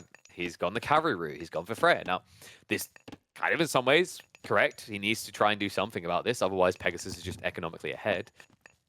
But diving with Cav underneath Sentinel without... Wait, is he going... No. It's just the resources, right? There's no way he goes 2TC. He's going 2TC, I think. Nah, that's going to be for Achilles and for a Minotaur. He's got 2 villages on favor. Okay. He's going for Athena. I'm surprised. I would have thought he would go for the Cyclops in this one. You're against Cav though, right? It's like you can catch them and throw them, sure, but they can outmaneuver you on an open map. So true. I kind of like it.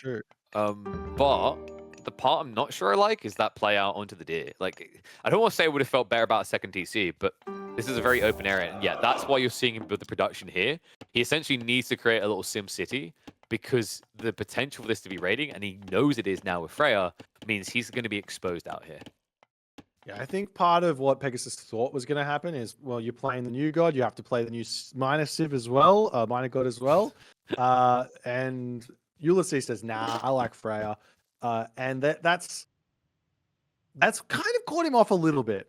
But he's completely fine with his heroes coming out, no problems.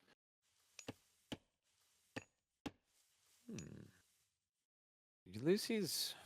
I mean, we know it's going to be Cav. The problem is you already know Hoplite are coming. It's interesting that Pegasus is already prepping the next layer going into the Toxite so early.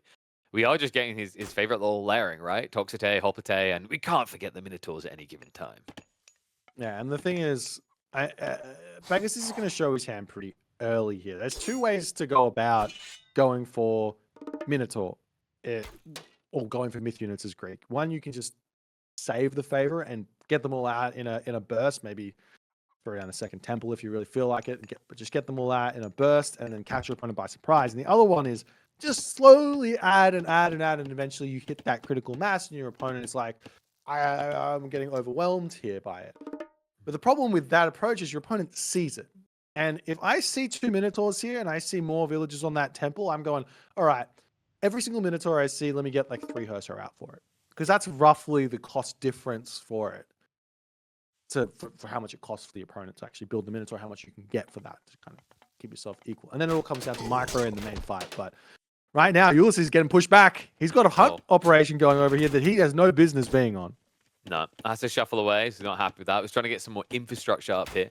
Trying to play a similar move to what we saw Pegasus do out into that secondary stack, but a little bit later, a little bit too late. I mean, this is the challenge, right? When you're not prepping the hearse here, when you're trying to go raiding cavalry, you don't have that ability to build up the defenses like you normally would. Forest Fire's going to come out to make Malek stand, but that was a perfect shot with the Minotaurs to fin the herd. Needs to be careful, though. The Minotaurs are having to tank, sustain up against the hearse here. It does force the restoration out, though. So a fairly decent exchange there for Ulysses, getting rid of such a powerful tool for Pegasus in an early phase of the game. Yeah, these Minotaur are getting a lot of value with their headbutts here. I think Ulysses just needs to head back to his base and try and heal himself back up. He's got a Valkyrie. He's got a little bit of favor in the bank. So get another Valkyrie and just heal those units back up. And then he's going to be back to quality. He's getting his watchtowers through. He's got a couple of no, he doesn't really have that many hurtables, so there's not a whole lot of food in his main base. But he's going to be looking for some raids while this is going on. But that's going to open up his main base for an attack. He can't go for the north side either. If you look up there, actually, there's eyeballs on from Pegasus, so he has to play south side. Even if he pivots now and goes north to gather resources for Ulysses, he's going to get spotted. So great counter raid does come in. He's going to have to defend himself here. A few villagers in the mixer shouldn't be doing too well against the raiding cavalry. Not to mention the Talk Stay feeling countered there. So nice bait, just essentially pulls Ajax away. Valkyrie isn't fighting back, sure, but the raiding cavalry are getting a big win there. So an eco lead now for Ulysses, one that is most definitely needed here, but pressure is also now going into his base. Yeah, he's not really lost anything. Losing that tower, yeah, you're not exactly happy about it, but it's not a big loss. It's only really covering those berries, and you can move forward back from those if need be when units start pushing through. So right now, I'm really liking Ulysses' position. He's got rid of the restoration. Sure, he used forest fires. I mean, he's not going to care about that in the slightest. But he's got rid of the restoration. He's done a decent amount of damage to those Minotaur. More Minotaur are going to be coming through. The big important thing for Ulysses is get the right amount of Valkyrie out, heal his units up, make sure you get an out Herster to deal with Minotaurs, because you've got to know it's either going to be Minotaurs or it's going to be a restoration. So keep on getting that scouting information and see what's happening. If your opponent gets too many of them out, doesn't matter how much of a military advantage you've got over them, the Minotaur just counter kind of everything. And you see that labyrinth of Minos coming through, or wanting to come through for Pegasus next. And that's when those Minotaur go from kind of, yeah, they're doing all right, to, wow, those things are strong. And there's another big reason why you can't rush, right? Like, obviously, what you mentioned, they're very good just scaling up into this Minotaur. They will get better and better once you clump. But the other big deal is you can't rush the dive. The reason he was edging instead of going in, just trying to poke at the buildings, Gunnar bursting.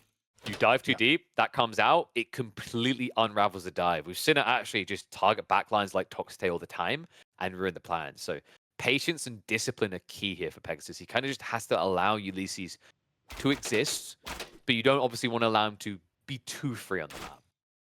Well, what I'm loving here from what Ulysses is doing is he's scouting that army out. He's gotten past the army as well. He's gone for the main base to snipe some reinforcements. But he sees the Minotaur. The thing that I don't like is I'm not seeing any reaction to it. He's still only got 3 Herser. That's not enough.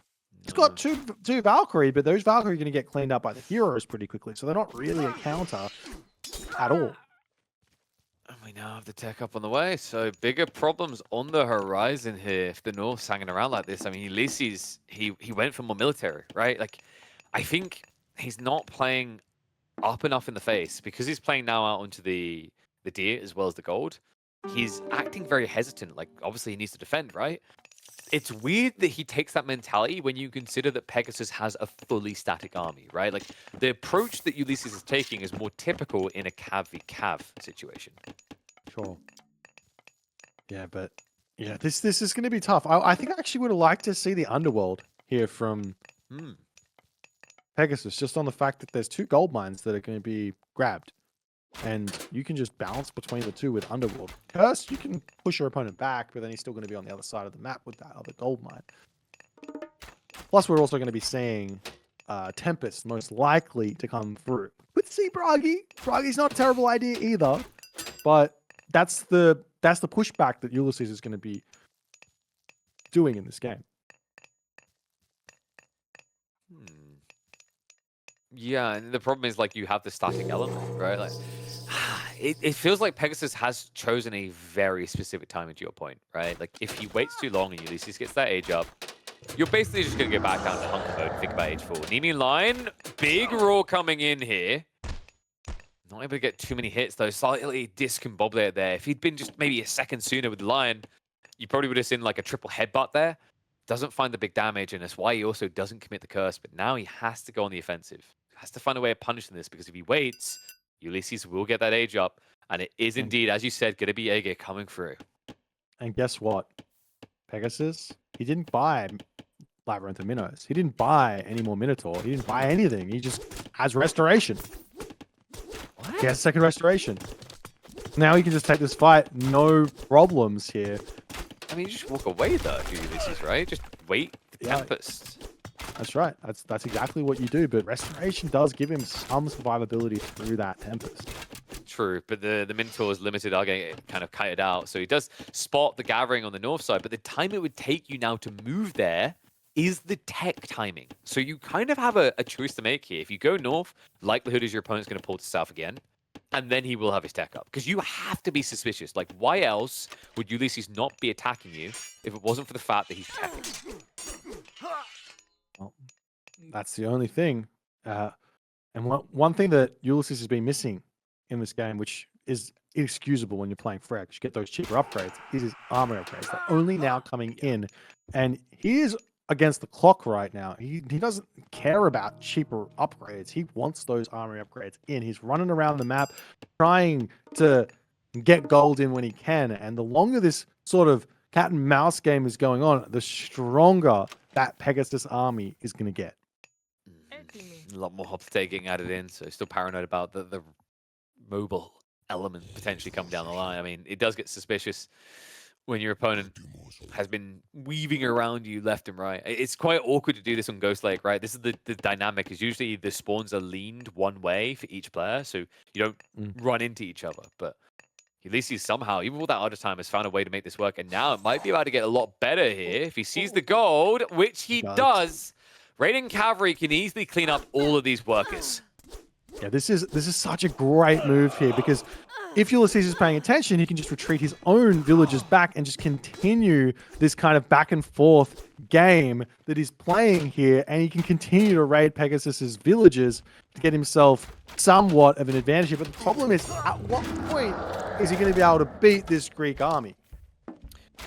He has got the Stone Giant. This is a really big deal. With the Tempest, it means you can't run away, right? Torn into Tempest could do a lot of damage. So, gotta be very careful about this approach. Pegasus knows he gets these buildings for free. There's no way Ulysses would make his stand for free production buildings. Looks like we have got more military units shuffling out, so we'll be out on the gold. But at this point, it kind of feels like Ulysses is looking for a dive into the primary economy. He could even think about going north side. Curse is going to be forced on the Cav, so he doesn't have to worry about that in the big engagement on his home front. Well, What are you doing? We've also got Goaty coming out, and that's going to be huge to help deal with these myth units that Pegasus has got out.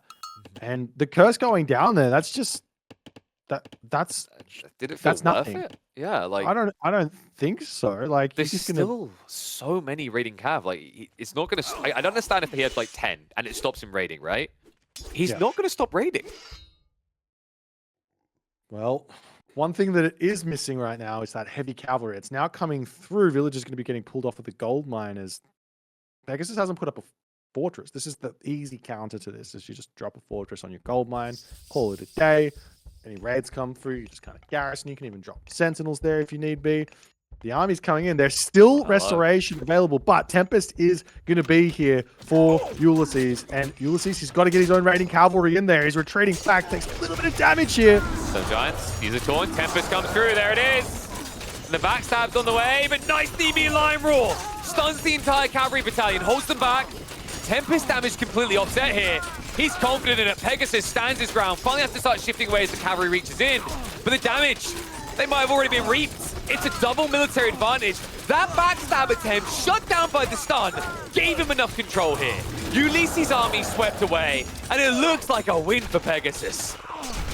Yeah, the army here way too strong for Pegasus. That second restoration just completely carries him through that Tempest. And Ulysses, Probably could have retreated there, but thought, I've got my heroic age god power. It just was not enough.